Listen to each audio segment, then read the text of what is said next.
ತಮ್ಮ ದಿವ್ಯ ಸಾನ್ನಿಧ್ಯವನ್ನು ಅನುಗ್ರಹಿಸಿ ನಿಮ್ಮೆಲ್ಲರಿಗೂ ಕೂಡ ಈ ನವರಾತ್ರಿಗೆ ನಿಮಿತ್ತವಾಗಿ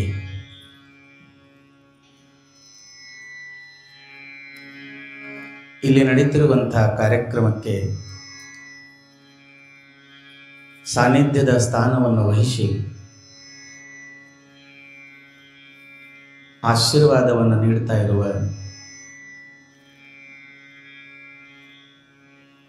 ಸಾವಿರದ 8 ಜಗದ್ಗುರು ಡಾಕ್ಟರ್ ಚನ್ನ ಸಿದ್ದರಾಮ ಪಂಡಿತಾರಾಧ್ಯ ಶಿವಾಚಾರ್ಯ ಮಹಾಭಗವತ್ಪಾದಂಗಳವರ ಪವಿತ್ರ ಅಡಿದಾವರಿಗೆ ಸಾಷ್ಟಾಂಗ ನಮಸ್ಕಾರಗಳನ್ನೇ ಸಮರ್ಪಣೆಯನ್ನು ಮಾಡಿ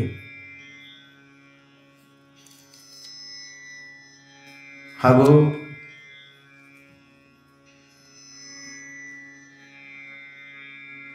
ಈ ಕಾರ್ಯಕ್ರಮವನ್ನು ಉದ್ಘಾಟಿಸಿ ಚಾಲನೆಯನ್ನು ನೀಡಿರುವ ಪರಮ ಪೂಜ್ಯರು ಶಟಸ್ಥಲ ಬ್ರಹ್ಮಸ್ವರೂಪಿಗಳಾದ ಶರಣಬಸವ ಶಿವಾಚಾರ್ಯ ಸ್ವಾಮೀಜಿಯವರು ಹಿರೇಮಠ ಬನಹಟ್ಟಿ, ಇವರಿಗೂ ಕೂಡ ಅನಂತ ವಂದನೆಗಳನ್ನು ಸಮರ್ಪಣೆಯನ್ನು ಮಾಡಿ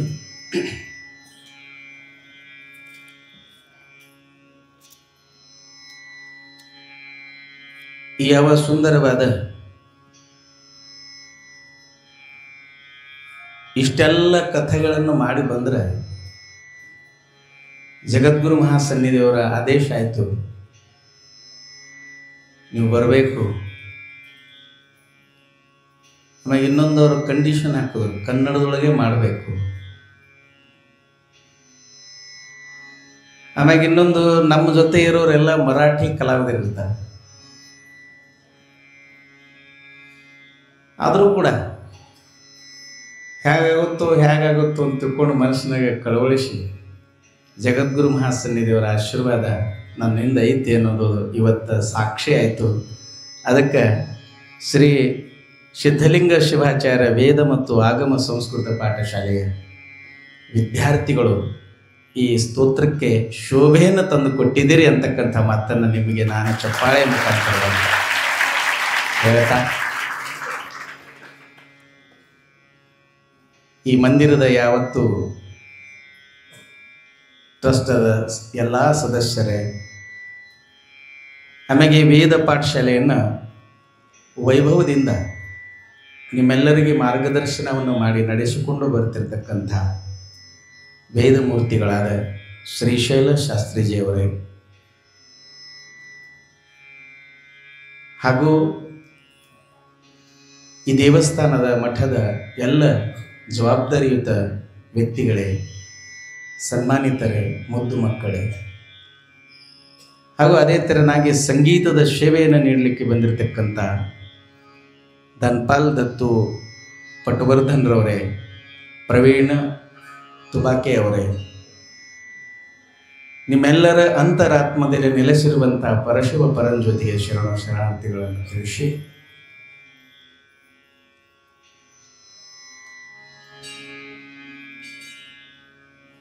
ಶಿವಮಹಾಪುರಾಣ ಕಥಾ ಬೋಧಾಮೃತವನ್ನು ಇದನ್ನು ಕೇಳಬೇಕಾಗಿತ್ತು ಅಂತ ತಿಳ್ಕೊಂಡು ಕೇಳಿದ್ರೆ ಕೆಲವು ನಿಯಮಗಳು ಇಲ್ಲಿ ಹಾಕೊಂಡು ಬಂದಿದೆ.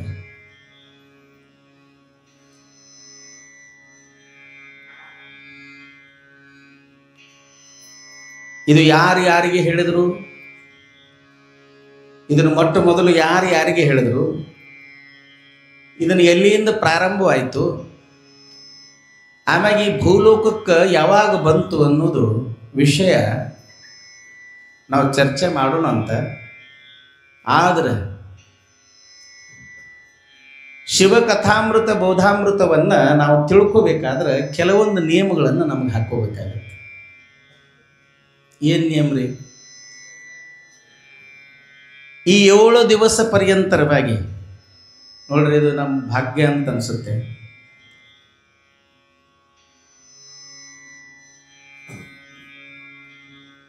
ಹಿಂದೆ ಒಂದು ಸೂರ್ಯ ಬೆಳಗುತ್ತಿರ್ಬೇಕಾದ್ರೆ ಈ ಜ್ಯೋತಿ ಏನು ಮಾತಾಡ್ಬೇಕು ಅನ್ನೋದು ನನಗೂ ತಿಳಿವಲ್ತಾಗಿದೆ. ಇದು ಜ್ಯೋತಿ, ಇದು ಸಣ್ಣ. ಆದ್ರೆ ಅವರು ಆದೇಶ ಮಾಡಿದ್ದಾರೆ, ಇದು ಪರಶಿವ ಪರಮಾತ್ಮನ ಚಿಂತನೆ ಮಾಡತಕ್ಕಂಥ ಒಂದು ದಿವಸ. ಈ 7 ದಿವಸದ ಪರ್ಯಂತರವಾಗಿ ಈ ಕಥಾಮೃತವನ್ನು ನಾವಿಲ್ಲಿ ಹೇಳ್ತಾ ಇದ್ದೀವಿ. ಈ ಕಥಾಮೃತವನ್ನು ಕೇಳಬೇಕಾಗಿತ್ತು ಅಂತಂದ್ರೆ ಮೊದಲು ಬಂದಿರತಕ್ಕಂಥ ಎಲ್ಲರೂ ಕೂಡ ಇವತ್ತಿನಿಂದ ಈ ನಿಯಮಗಳನ್ನು ಪಾಲನೆ ಮಾಡಕ್ಕೆ ಶುರು ಮಾಡಬೇಕು. ನನಗನ್ನಿಸುತ್ತೆ ಬಹುಶಃ ಈಗ ನವರಾತ್ರಿ ಪ್ರಾರಂಭ ಆಗೈತಿ. ನವರಾತ್ರಿ ಒಳಗೆ ಎಲ್ಲರೂ ನಿಯಮದೊಳಗೆ ಇರ್ತಾರೆ. ಯಾರು ಅಲ್ಪಾಹಾರಿ ಆಗಿರ್ತಾರೆ, ಯಾರು ಎಲ್ಲಿ ಹೋಗಂಗಿಲ್ಲ. ಆದರೆ ಮೊದಲನೇ ವಿಚಾರ ಏನಪ್ಪ ಅಂತಂದ್ರೆ, ಶಿವಕಥಾ ಬೋಧಾಮೃತವನ್ನು ತಿಳ್ಕೋಬೇಕಾಗಿತ್ತು ಅಂತಂದ್ರೆ ನಾನು ಕಥೆಯನ್ನೇ ಕೇಳ್ತೀನಿ ಅಂತ 7 ದಿವಸ ನಾನು ಕಥಾ ಬಿಟ್ಟು ಏನೂ ಕೇಳಂಗಿಲ್ಲ. ಈ 7 ದಿವಸ ಮಾತ್ರ ನಾ ಕಥಾಮೃತವನ್ನೇ ಶ್ರವಣ ಮಾಡ್ತೀನಿ ಅಂತಕ್ಕಂಥದ್ದು ನಿಶ್ಚಲವಾಗಿ ನೀವು ಅದನ್ನು ಮನಸ್ಸಿನೊಳಗೆ ಧಾರಣೆ ಮಾಡ್ಕೋಬೇಕು. ಇದು ಮೊದಲನೇ ನಿಯಮ. ಮತ್ತಿನ್ನು 2ನೇ ನಿಯಮ ಏನಪ್ಪ ಅಂತ ಕೇಳಿದ್ರೆ,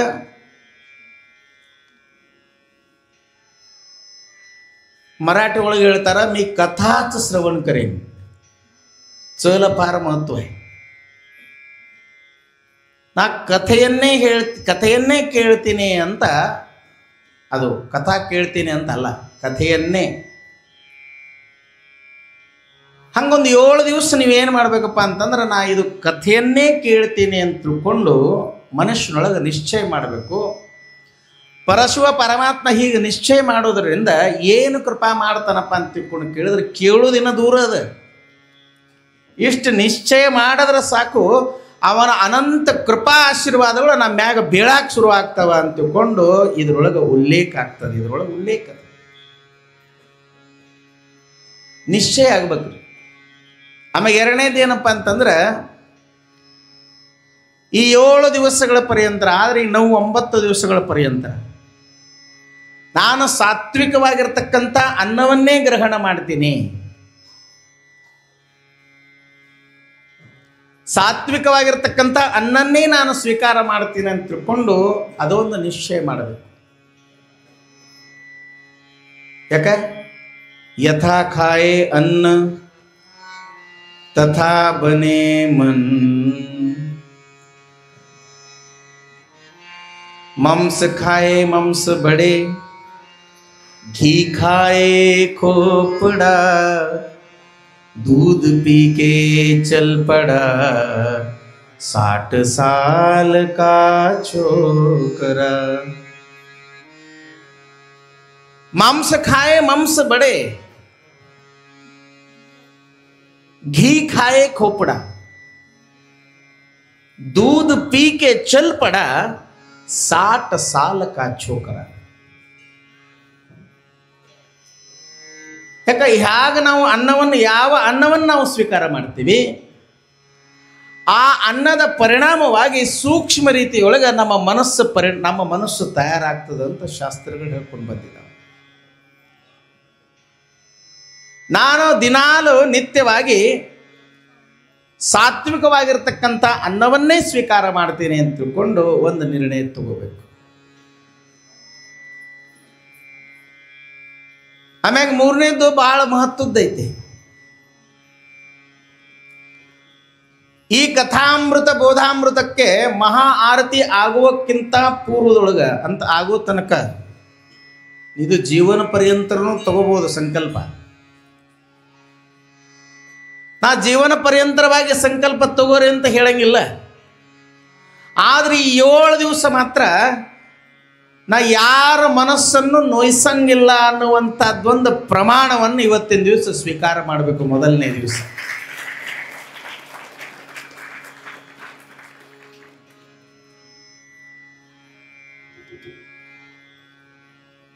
ಯಾಕೆ ಹೇಳ್ರಿ? ಶಿವಕಥಾ ಬೋಧಾಮೃತವನ್ನ ಶ್ರವಣ ಮಾಡಬೇಕಾದ್ರೆ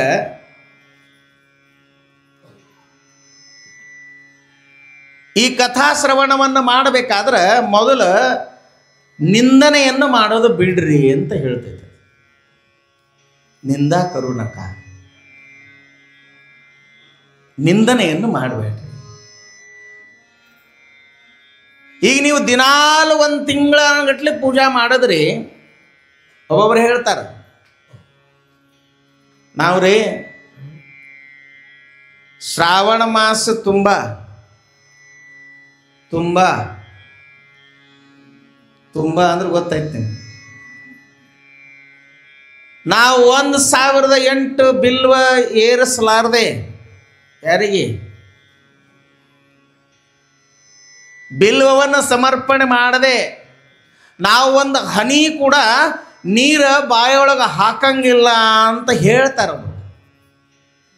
ಹೇಳ್ತಾರೆ. ನೀವು ಇಷ್ಟೆಲ್ಲ ಪೂಜೆ ಪುನಸ್ಕಾರಗಳು ಎಲ್ಲ ಮಾಡಿ ಹೊರಗೆ ಬಂದ ಕೂಡಲೇ ಒಬ್ರದ್ದು ಯಾರ್ದಾರ ಮನಸ್ಸು ನೋಯಿಸಿದ್ರಂತ ತಿಳ್ಕೊರಿ. ಏನಾಯ್ತು ರೀ? ನೀವು ತಿಂಗಳಾನುಗಟ್ಲೆ ಮಾಡಿರ್ತಕ್ಕಂಥ ಪುಣ್ಯ ಅವನ ಮನಸ್ಸು ನೋಯಿಸಿದ್ದಕ್ಕೆ ಅಲ್ಲೇ ಆ ಮನಸ್ಸು ನೋಯ್ದಾಗ ಆ ಎಲ್ಲ ಪುಣ್ಯ ಕರ್ಮಗಳು ಹರಿದು ಹೋಗ್ತಾವ ಅಂತ ಹೇಳ್ತಿದ್ದೆ.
ನಮಃ ಪಾರ್ವತಿ ಶಿವ ಹರ ಹರ ಮಹಾದೇವ.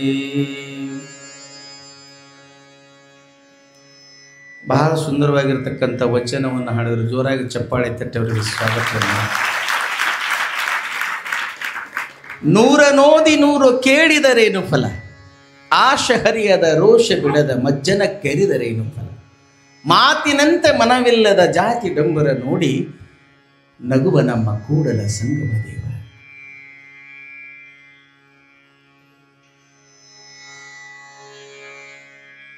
ಬಹಳ ಸುಂದರವಾಗಿರ್ತಕ್ಕಂಥ ಶಿವಕಥಾಮೃತವನ್ನ ಕೇಳಬೇಕಾಗಿತ್ತು ಅಂತ ತಿಳ್ಕೊಂಡು ಕೇಳಿದರೆ ಮನಸ್ಸು ಸ್ವಚ್ಛವಾಗಿರಬೇಕು.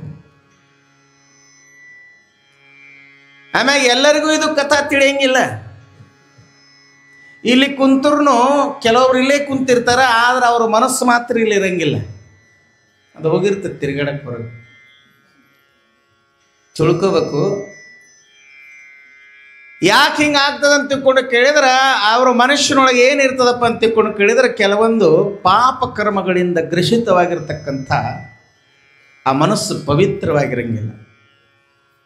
ಅದಕ್ಕೆ ಯಾಕೆ ಸಾತ್ವಿಕ ಅನ್ನವನ್ನು ಗ್ರಹಣ ಮಾಡಬೇಕು, ಕಥೆಯನ್ನೇ ಕೇಳ್ತೀನಿ ಎನ್ನುವಂಥ ದೃಢವಾದ ನಿಶ್ಚಯವನ್ನು ಮಾಡ್ಕೋಬೇಕು.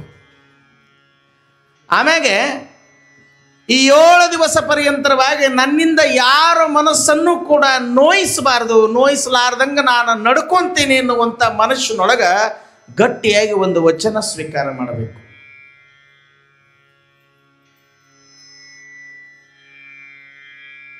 ನೋಡ್ರಿ, ದೇವರನ್ನ ನಾವು ಹೊರಗಡೆ ಹುರ್ಕೊಂತ ಹೊಂಟೀವಿಲ್ರಿ. ಆದ್ರೆ ದೇವರು ಎಲ್ಲಿದಾನ ಅಂತ ತಿಳ್ಕೊಂಡು ಕೇಳಿದ್ರೆ, ಮರಾಠಿ ಒಳಗೆ ಒಂದು ಸುಂದರವಾಗಿರ್ತಕ್ಕಂಥ ಅಭಂಗ ಬರ್ತೈತಿ. ದೇವರಿಗೆ ನಾವೇನಂತೀವಿ, ನಿನಗೆ 11 ಟೆಂಗನ್ನು ಅರ್ಪಣೆ ಮಾಡ್ತೀನಿ, ನಿನಗೆ ಇಷ್ಟು ಬಂಗಾರ ಒಡವೆಗಳನ್ನು ಕೊಡ್ತೀನಿ, ನಿನಗಿಷ್ಟೆಲ್ಲ ರತ್ನ ಆಭರಣಗಳನ್ನು ಕೊಡ್ತೀನಿ, ನನಗೆ ಇದು ಬೇಕು ಅಂತ ಬೇಡ್ಕೋತೀರಿ ಅವನಿಗೆ. ಅದನ್ನೆಲ್ಲ ಕೊಟ್ಟವ್ರು ಯಾರ್ರಿ? ನಿನಗೆ ಬಂಗಾರ ಕೊಟ್ಟವ್ರು ಯಾರು? ಟೆಂಗು ಕೊಟ್ಟವ್ರು ಯಾರು? ನಿನಗೆ ವಜ್ರ ಆಭರಣಗಳು ಕೊಟ್ಟವ್ರು ಯಾರು? ನಾವೆಲ್ಲ ಅಹಂಕಾರವನ್ನು ಪಡ್ತೀವಿ.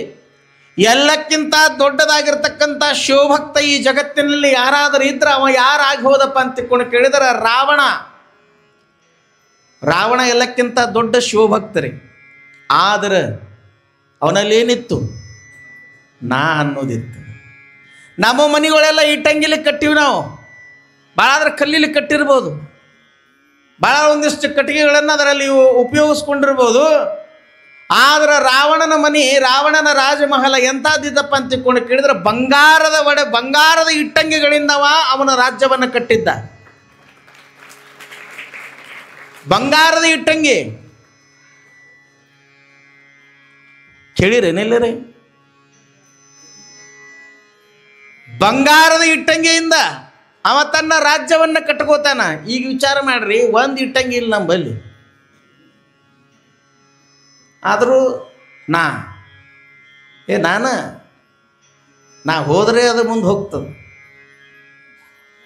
ದೇವರಿಗೆ ಏನು ಬೇಕಾಗದ ಅಂತ ತಿಳ್ಕೊಂಡು ಕೇಳಿದ್ರೆ ಸಮರ್ಪಣಾ ಭಾವನೆ ಬೇಕಾಗೈತಿ. ನೀ ಯಾರಿದ್ದಿ, ನೀ ಎಲ್ಲಿಂದ ಬಂದಿದ್ದಿ, ನೀ ಯಾಕೆ ಬಂದಿದ್ದಿ ಅಂತ ಕೇಳಂಗಿಲ್ಲವ. ನೀವು ಎಷ್ಟು ಬಿಲ್ವಗಳನ್ನು ಅರ್ಪಣೆ ಮಾಡ್ತೀರಿ ಕೇಳಂಗಿಲ್ಲ.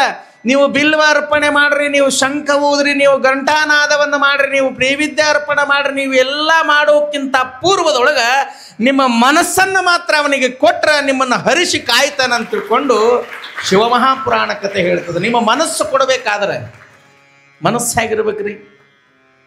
ಮನೋ ಮಧುಕರೋ ಮೇಘೋ ಮಾನಿನಿ ಮದನೋ ಮರುತ್ ಮಾ ಮದೋ ಮರ್ಕಟೋ ಮತ್ಸ್ಯೋ ಮಕಾರಾದಶ ಚಂಚಲ. ಇದು ಮನಸ್ಸಂತಕ್ಕಂಥದ್ದೇನದಲ್ಲ, ಇದು ಎಲ್ಲ ಮ ಅಕ್ಷರದಿಂದ 10 ಶಬ್ದಗಳು ತಯಾರಾಗಿದ್ದಾವ. ಮನೋ ಮಧುಕರೋ ಮೇಘೋ ಮಾನಿನಿ ಮದನೋ ಮರುತ್ ಮಾ ಮದೋ ಮರ್ಕಟೋ ಮತ್ಸ್ಯೋ ಮಕಾರಾದಶ ಚಂಚಲ. ಈ ಮ ಅಕ್ಷರಗಳಿಂದ 10 ಶಬ್ದಗಳು ತಯಾರಾಗಿದ್ದಾವ. ಆ 10 ಶಬ್ದಗಳೊಳಗೆ ಇದು ಮ ಅಂತಕ್ಕಂಥದ್ದು ಮನಸ್ಸು ಕೂಡ ಒಂದೈತಿ. ಇದು ಅಲ್ಲೇ ಇರ್ತದ ಅಂತ ಹೇಳಕ್ಕಾಗಲ್ಲ. ಯಾವ ಇದನ್ನು ಅಲ್ಲೇ ನಿಲ್ಸ್ಯಾನ ಅವ ಸಂತನಾಗ್ಯಾನ, ಯಾವದನ್ನು ಅಲ್ಲೇ ನಿಲ್ಸ್ಯಾನ ಅವರು ಜಗದ್ಗುರುಗಳಾಗ್ಯಾರ. ಯಾರದನ್ನ ಮನಸ್ಸು ಅಲ್ಲೇ ನಿಲ್ಲಿಸ್ಯಾರ ಅವರ ಭಗವಂತನ ಚರಣವನ್ನು ಸೇರಿದಾರ. ಅಂಥ ಮನಸ್ಸನ್ನು ನಾನು ನಿನ್ನನ್ನೇ ದಾರಿ ಏರಿತೀನಿ ಅಂತ ತಿಳ್ಕೊಂಡು ಎಷ್ಟು ದಿವಸ ಕೇಳಕತ್ತೀನಿ ನಾನು ನಿಮಗೆ? 7 ದಿವಸ ಮಾತ್ರ. ಎಲ್ಲಾರು ಕೇಳ್ತಾರ, ಒಂದು ತಿಂಗಳಾನುಗಟ್ಲೆ ಹೇಳಕ್ಕೆ ಬರಂಗಿಲ್ಲ ಏನ್ರಿ ಇದು ಅಂತ ಕೇಳ್ತಾರೆ ನಮಗೆ. ಎಲ್ಲ ಕಡೆ ಹೋದಲ್ಲೆಲ್ಲ ಇದು ಪ್ರಶ್ನೆ ಇರ್ತೈತಿ. ಈ ಎಣಸ್ರಿ, ಸೋಮವಾರ, ಮಂಗಳವಾರ, ಬುಧವಾರ, ಗುರುವಾರ, ಶುಕ್ರವಾರ, ಶನಿವಾರ, ರವಿವಾರ, ಮತ್ತೆ ಯಾವುದು ಬರ್ತದ್ರಿ? 7 ದಿನ. ಈ 7 ದಿವಸನಾಗ ಬರ್ತಾನವ, ಈ 7 ದಿವಸನಾಗ ಹೋಗುದದ. ನೋಡ್ರಿ, ಯಾಕಿಷ್ಟು ಮನುಷ್ಯ ಆನಂದವಾಗಿ ವ್ಯತೀತವಾಗಿ ಜೀವನ ತೆಗಿತಾನಂತ ತಿಳ್ಕೊಂಡು ಕೇಳಿದ್ರೆ, ಬಂದಿದ್ದೀವಿ ಯಾವಾಗ ಗೊತ್ತಿಲ್ಲ, ಹೋಗ್ತೀವಿ ಯಾವಾಗ ಗೊತ್ತಿಲ್ಲ. ಗೊತ್ತದೇನ್ರಿ ಯಾರಿಗಾರ? ಇಲ್ರಿ. ಈಗ ಬಂದೀವಿ, ಯಾರು ಹೇಳ್ತಾರ, ನೀ ತಮ್ಮ ಇಂಥ ತಾರೀಕಿಗೆ ಇಂಥ ದಿವಸ ಇಂಥ ಟೈಮ್ ಇಂಥ ಸ್ಥಳದೊಳಗೆ ನಿನ್ನ ಜನ್ಮ ಆಗ್ಯದ ಅಂತ ಹೇಳ್ತಾರೆ. ಮತ್ತು ಹಿಂದೆ ಉಳಿದವ್ರಿಗೆ ಇಂಥ ದಿವಸ ಇವ್ರು ಹೋದ್ರು ಅಂತ ಹೇಳ್ತಾರೆ ಬೇರೆಯವರಿಗೆ. ಹೋದವನಿಗೆ ಗೊತ್ತದೇನ್ರಿ? ಗೊತ್ತಿಲ್ಲ. ಎಷ್ಟು ಬುದ್ಧಿವಂತಿಕೆಯಿಂದ ಈ ಜಗತ್ತು ಸೃಷ್ಟಿಯಾಗ್ಯದ ಅನ್ನೋದು ಸ್ವಲ್ಪ ಯೋಚನೆ ಮಾಡಿ ನೋಡ್ರಿ. ಮೊದಲು ಶಿವತತ್ವವನ್ನು ತಿಳ್ಕೋಬೇಕಾಗಿತ್ತು ಅಂದ್ರೆ ನಾನು ಯಾರು ಅಂತಕ್ಕಂಥದ್ದು ಮೊದಲು ತಿಳ್ಕೋಬೇಕು. ಅದಕ್ಕಿಂತ ಪೂರ್ವದೊಳಗೆ ನಾನು ಯಾರು ಅಂತ ಅನ್ನೋದು ತಿಳ್ಕೋಬೇಕಾಗಿತ್ತು ಅಂದ್ರೆ ನನ್ನ ಗುರುಗಳು ಯಾರು ಅನ್ನೋದು ಮೊದಲು ನಾವು ತಿಳ್ಕೋಬೇಕು. ಗುರು ಬೇಕು, ಜೀವನದೊಳಗೆ ಗುರುಗಳು ಬೇಕು. ಅದಕ್ಕೆ ಪರಶಿವ ಪರತತ್ವವನ್ನು ತಿಳುವಕ್ಕಿಂತ ಮುಂಚೆ ನಮ್ಮ ಮನಸ್ಸನ್ನು ಬಹಳ ತಿಳಿಯಾಗಿ, ಬಹಳ ಸ್ವಚ್ಛವಾಗಿ, ಬಹಳ ಆನಂದವಾಗಿ, ಬಹಳ ಆನಂದಭರಿತವಾಗಿ ಭಗವಂತನನ್ನು ನೆಲೆಸುವಂಥ ಸ್ಥಿತಿಯೊಳಗೆ ಸದಾವ ಕಾಲವಾಗಿ ಭಗವಂತನ ನೆನೆಯುವ ಪ್ರಸಂಗದೊಳಗೆ ಆ ಮನಸ್ಸನ್ನು ಇಡಬೇಕು. ಎಷ್ಟು ದಿವಸ ರೀ? 7 ದಿವಸ. ಯಾಕೆ ಹೇಳ್ರಿ? ಈ 7 ದಿವಸ ಬಿಟ್ಟು ಮತ್ತೆ 8ನೇ ದಿವಸ ಇಲ್ಲ.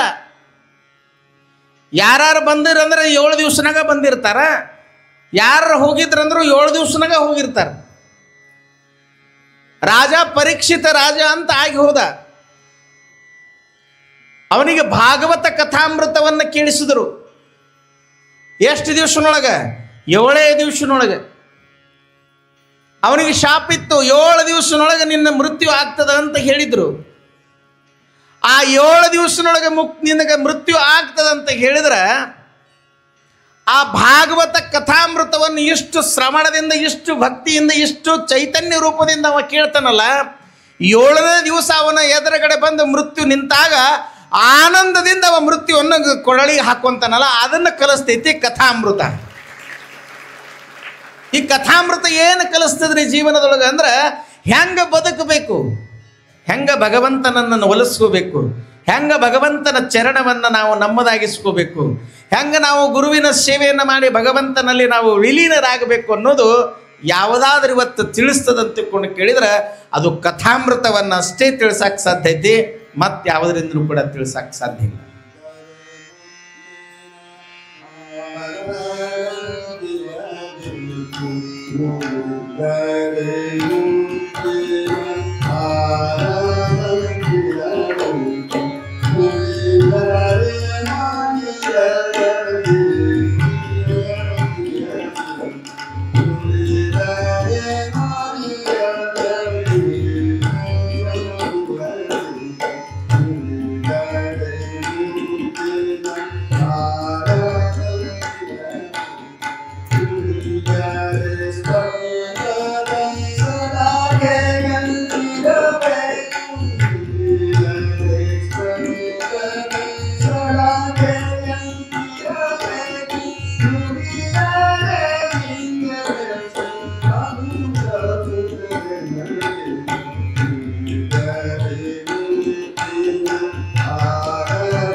श्रीमद् जगद्गुरु पंचाचार्य महाराज की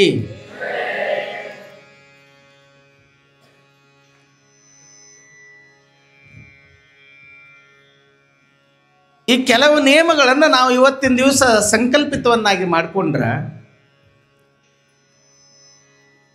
7 ದಿವಸ ಪರ್ಯಂತರವಾಗಿ ನಾನು ಅನುಷ್ಠಾನವನ್ನು ಗೈತಾ ಇದ್ದೀನಿ. ನೋಡ್ರಿ, ಲೋಕದ ಕಲ್ಯಾಣಕ್ಕಾಗಿ, ಜಗದ ಕಲ್ಯಾಣಕ್ಕಾಗಿ ಜಗದ್ಗುರು ಮಹಾಸನ್ನಿಧಿಯವರು ಮೌನವನ್ನು ಆಚರಣೆ ಮಾಡ್ತಾ ಇದ್ದಾರೆ. ಜೋರಾಗಿ ಚಪ್ಪಾಳೆ ಮುಖಾಂತರವಾಗಿ ದೇವಿ ಪಾರಾಯಣವನ್ನು ಮಾಡಿ ನಮ್ಮ ವೀರಶೈವ ಧರ್ಮ ಎಂಥದ್ದಪ್ಪ ಅಂತ ತಿಳ್ಕೊಂಡು ಕೇಳಿದರೆ ಶಿವ ಮತ್ತು ಶಕ್ತಿಯರ ಆರಾಧನೆ ಮಾಡ್ತಕ್ಕಂಥ ಏಕೈಕ ಧರ್ಮ ಯಾವುದಾದರೂ ಇದ್ರೆ ಅದು ವೀರಶೈವ ಲಿಂಗಾಯತ ಧರ್ಮ ಅಂತ ತಿಳ್ಕೊಂಡು ಇವತ್ತಿನ ದಿವಸ ಕೈ ಎತ್ತಿ ಸಾರಿ ಹೇಳಬಹುದು. ಶಿವನನ್ನು ಕೂಡ ಸ್ಮರಣೆಯನ್ನು ಮಾಡುವಂಥದ್ದು, ಶಕ್ತಿಯ ಆರಾಧನೆಯನ್ನು ಕೂಡ ಮಾಡತಕ್ಕಂಥದ್ದು ಏಕೈಕ ಧರ್ಮ ಯಾವುದಾದರೂ ಇದ್ರೆ ಅದು ವೀರಶೈವ ಧರ್ಮ. ವಿರೋಧರಹಿತಂ ಶೈವಂ ವೀರಶೈವಂ ಮತಸ್ತುತೆ ವಿಶಬ್ದೇನೋಚ್ಯತೆ ವಿದ್ಯಾ ಶಿವಜೀವೈಕ್ಯಬೋಧಿಕಾ.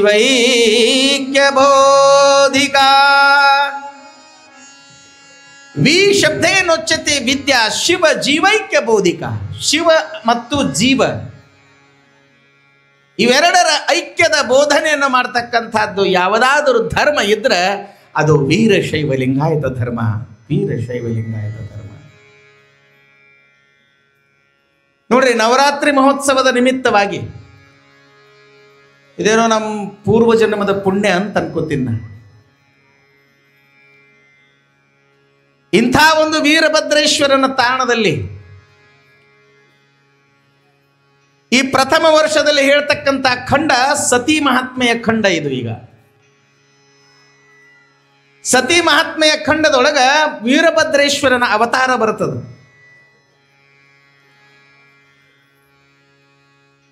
ಆ ವೀರಭದ್ರೇಶ್ವರನ ಅವತಾರದ ಪ್ರತಿರೂಪವೇ ಆಗಿರತಕ್ಕಂಥ ಯಡಿಯೂರ ವೀರಭದ್ರೇಶ್ವರನ ತಾಣ ಬಹುಶಃ ಈ ಇತಿಹಾಸದೊಳಗ ಈ ಶಿವಮಹಾಪುರಾಣ ಕಥೆಯೊಳಗ ಉಲ್ಲೇಖಿತವಾಗಿರ್ತಕ್ಕಂಥ ಸ್ಥಾನ ಅದು ಇದೇ ಯಜ್ಞಕುಂಡದ ಥರ ಕಾಣಿಸ್ತಿರುವಂಥ ಮಂದಿರನೇ ಆಗಿರಬಹುದು ಅಂತಕ್ಕಂಥದ್ದು ಮಾತನ್ನ ಈ ಕಥೆಗೂ ಈ ಮಂದಿರಕ್ಕೂ ಅನ್ಯೋನ್ಯವಾಗಿರ್ತಕ್ಕಂಥ ಸಂಬಂಧ ಇಲ್ಲಿ ಶಿವಮಹಾಪುರಾಣ ಕಥೆ ಹೇಳ್ತಾ ಇದೆ. ನಾನು ಕಥಾಮೃತವನ್ನೇ ಕೇಳ್ತೀನಿ, ಸಾತ್ವಿಕವಾಗಿರ್ತಕ್ಕಂಥ ಅನ್ನವನ್ನೇ ಗ್ರಹಣ ಮಾಡ್ತೀನಿ. ಆಮ್ಯಾಗೆ ಈ 7 ದಿವಸ ಪರ್ಯಂತರವಾಗಿ ನಾನು ಯಾರ ಮನಸ್ಸನ್ನು ಕೂಡ ನೋಯಿಸಲಾರ್ದಂಗೆ ನೋಡ್ಕೋತೀನಿ ಅಂತಕ್ಕಂಥ ಸಂಕಲ್ಪ ಮಾಡಬೇಕು. ಸರಿಯಾದ ವೇಳೆಗೆ ಇದು ಹೇಗಂದ್ರೆ ಇದು ನಿಯಮದ ಬದ್ಧವಾಗಿ ನಡೀತಕ್ಕಂಥ ಪ್ರಸಂಗ. ಇದು 7 ಗಂಟೆ ಅಂದ್ರೆ 7 ಗಂಟೆಕನ 7 ಗಂಟೆಗೆ ಕಥಾಮೃತವನ್ನು ಶುರು ಆಗ್ತದಲ್ಲ, ಅದಕ್ಕಿಂತ 5 ಮಿನಿಟ್ ಮೊದಲು ನಮ್ಮ ಸ್ಥಾನವನ್ನು ನಾವು ಸ್ವೀಕಾರ ಮಾಡ್ಕೋಬೇಕು. ಈ ಎಲ್ಲ ನಿಯಮಗಳನ್ನು ಹಾಕ್ಕೊಂಡು ಈ ಕಥಾಮೃತವನ್ನು ನಾವು ಪ್ರಾರಂಭ ಮಾಡ್ಕೋಬೇಕು ಅಂತಕ್ಕಂಥ ವಿಚಾರವನ್ನು ನಾನು ಮೊದಲನೇ ದಿವಸ ನಿಮ್ಮೆಲ್ಲರಿಗೆ ತಿಳಿಸ್ತಾ ಈ ಕಥಾಮೃತವನ್ನು ಮೊಟ್ಟ ಮೊದಲು ಯಾರಿಗೆ ಹೇಳಿದ್ರಪ್ಪ ಅಂತ ತಿಳ್ಕೊಂಡು ಕೇಳಿದರೆ ಪರಶಿವ ಪರಮಾತ್ಮನೇ ಸ್ವತಃ ಭಗವಾನ ನಂದಿಕೇಶ್ವರನಿಗೆ ಮೊಟ್ಟ ಮೊದಲು ಅವರು ತಮ್ಮ ಕಥೆಯನ್ನು ಶ್ರವಣ ಮಾಡಿಸ್ತಾರೆ, ಕೇಳ್ತಾರೆ. ಭಗವಾನ ನಂದಿಕೇಶ್ವರ ಪರಶಿವ ಪರಮಾತ್ಮನಿಗೆ ಪ್ರಾರ್ಥನೆಯನ್ನು ಮಾಡ್ತಾನೆ, ನನಗೆ ಕಥಾಮೃತವನ್ನು ನೀವು ದಯಪಾಲಿಸಬೇಕು ಅಂತ ತಿಳ್ಕೊಂಡು ಕೇಳಿದಾಗ ಪರಶಿವ ಪರಮಾತ್ಮ ಉದಾರ ಅಂತಃಕರಣದಿಂದ ಯಾಕೆ ಹೇಳ್ರಿ, ಯಾರು ಸತತವಾಗಿ ಸೇವೆ ಮಾಡ್ತಾರೆ ಪರಶಿವ ಪರಮಾತ್ಮನ ಎಲ್ಲಕ್ಕಿಂತ ಹೆಚ್ಚಿಗೆ ಸೇವೆ ಮಾಡಿದವರು ಯಾರು? ನಂದಿ ಮಹಾರಾಜ್. ಪರಶಿವ ಪರಮಾತ್ಮನ ವಾಹನವಾಗಿ ಎಲ್ಲ ಥರದ ವ್ಯವಸ್ಥೆಯನ್ನು ಮಾಡೋದ್ರೊಳಗೆ ಎಲ್ಲಕ್ಕಿಂತ ಅಗ್ರಣೀಯ ಸ್ಥಾನ ಯಾರಿಗಾದರೂ ಇದ್ರೆ ಅದು ಭಗವಾನ ನಂದಿಕೇಶ್ವರನಿಗೆ ಮಾತ್ರ ಅಂತಿಕೊಂಡು ಕಥಾದಲ್ಲಿ ಉಲ್ಲೇಖ ಬರ್ತದೆ. ಅದಕ್ಕೆ ನಿಮಗೆ ಏನಾದರೂ ಒಂದು ಹೊಸದ ಕೇಳಬೇಕಾಗಿತ್ತು ಅಂತ ತಿಳ್ಕೊಂಡು ಕೇಳಿದ್ರೆ, ಏನಾದರೂ ಒಂದಿಷ್ಟು ಕಲಿಬೇಕಾಗಿತ್ತು ಅಂತ ತಿಳ್ಕೊಂಡು ಕೇಳಿದ್ರೆ ಅಲ್ಲಿ ಸೇವಾ ಮಾಡಬೇಕಾಗ್ತದೆ ರೀ ಗುರುಗಳಿಗೆ. ಅಲ್ಲಿ ಸೇವಾ ಮಾಡಬೇಕು. ಸೇವೇತ್ ಪರಮಾಚಾರ್ಯಂ, ಸೇವಾ ಮಾಡಿದ್ರೆ ಎಲ್ಲ ಸಿಗ್ತದ್ರಿ. ಸೇವಾ ಮಾಡದೆ ಹೋದ್ರೆ ಇದ್ದಿದ್ದು ಕೂಡ ಹೋಗ್ತದೆ.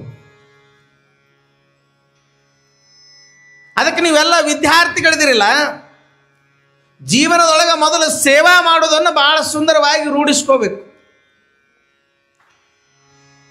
ನಿಮಗೊಂದು ವೇದ ಮಂತ್ರ ಬರದೇ ಇದ್ರೆ ಅಷ್ಟಾಗಿತ್ತು, ಆದರೆ ನೀವು ಸೇವಾ ಮಾಡ್ಕೊಂತ ಹೋದ್ರಿ ಅಂತ ಕೇಳಿದ್ರೆ ಒಂದು ದಿವಸ ನೀವು ಆ ವೇದದೊಳಗೆ ಪಾರಂಗತರ ಆಗ್ತೀರಿ ಅಂತಕ್ಕಂಥ ಭಾವನೆ ಈ ಸೇವೆಯಿಂದ ಬರ್ತದ ಅಂತ ಹೇಳ್ತಾರೆ.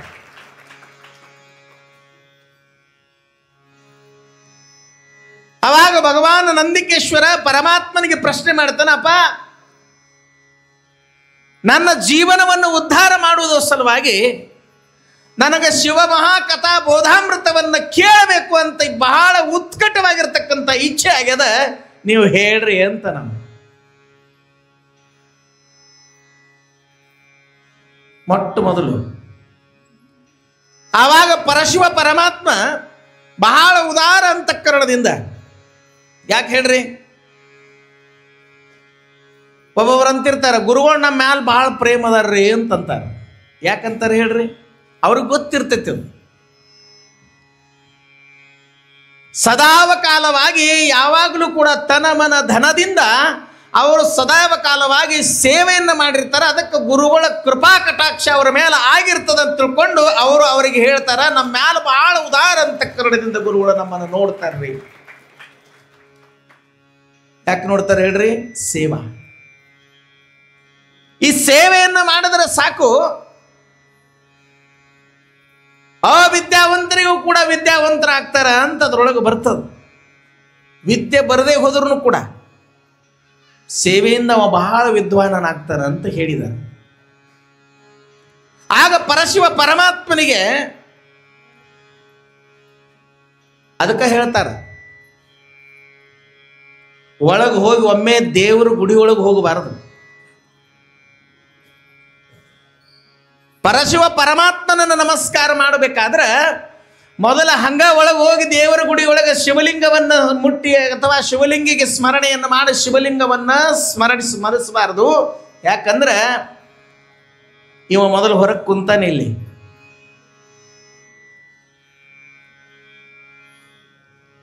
ಇವನ ಅನುಮತಿ ಇರಲಾರ್ದೇನೆ ಯಾರು ಒಳಗೆ ಹೋಗಕ್ಕಾಗಂಗಿಲ್ಲ. ಅದಕ್ಕೆ ಭಗವಾನ್ ನಂದಿಕೇಶ್ವರನ ಅನುಮತಿ ತಗೋಬೇಕು. ಅವನನ್ನು ಮೊದಲು ನಮಸ್ಕಾರ ಮಾಡಬೇಕು. ಮತ್ತು ಯಾರಿಗೆ ಏನಾದರೂ ಕಷ್ಟ ಬಂದ್ರೂ ಕೂಡ ಎಲ್ಲಿ ಹೇಳಬೇಕ್ರಿ, ಅದು ಅಲ್ಲಿ ಒಳಗೆ ಹೋಗಿ ಹೇಳಂಗಿಲ್ಲ. ಬಹಳ ಜನ ತಪ್ಪು ಮಾಡ್ತಾರೆ ಇದನ್ನು. ಒಳಗೆ ಹೋಗಿ ಯಾರು ಹೇಳಬಾರದು. ಅಲ್ಲಿ ಹೋಗಿ ಏನು ಹೇಳ್ಬೇಕ್ರಿ, ನಾ ಹುಚ್ಚರಂಗೆ ಏನಾನ ಕೇಳ್ಕೊತ್ಕೊಂಡಿರ್ತೀನಿ,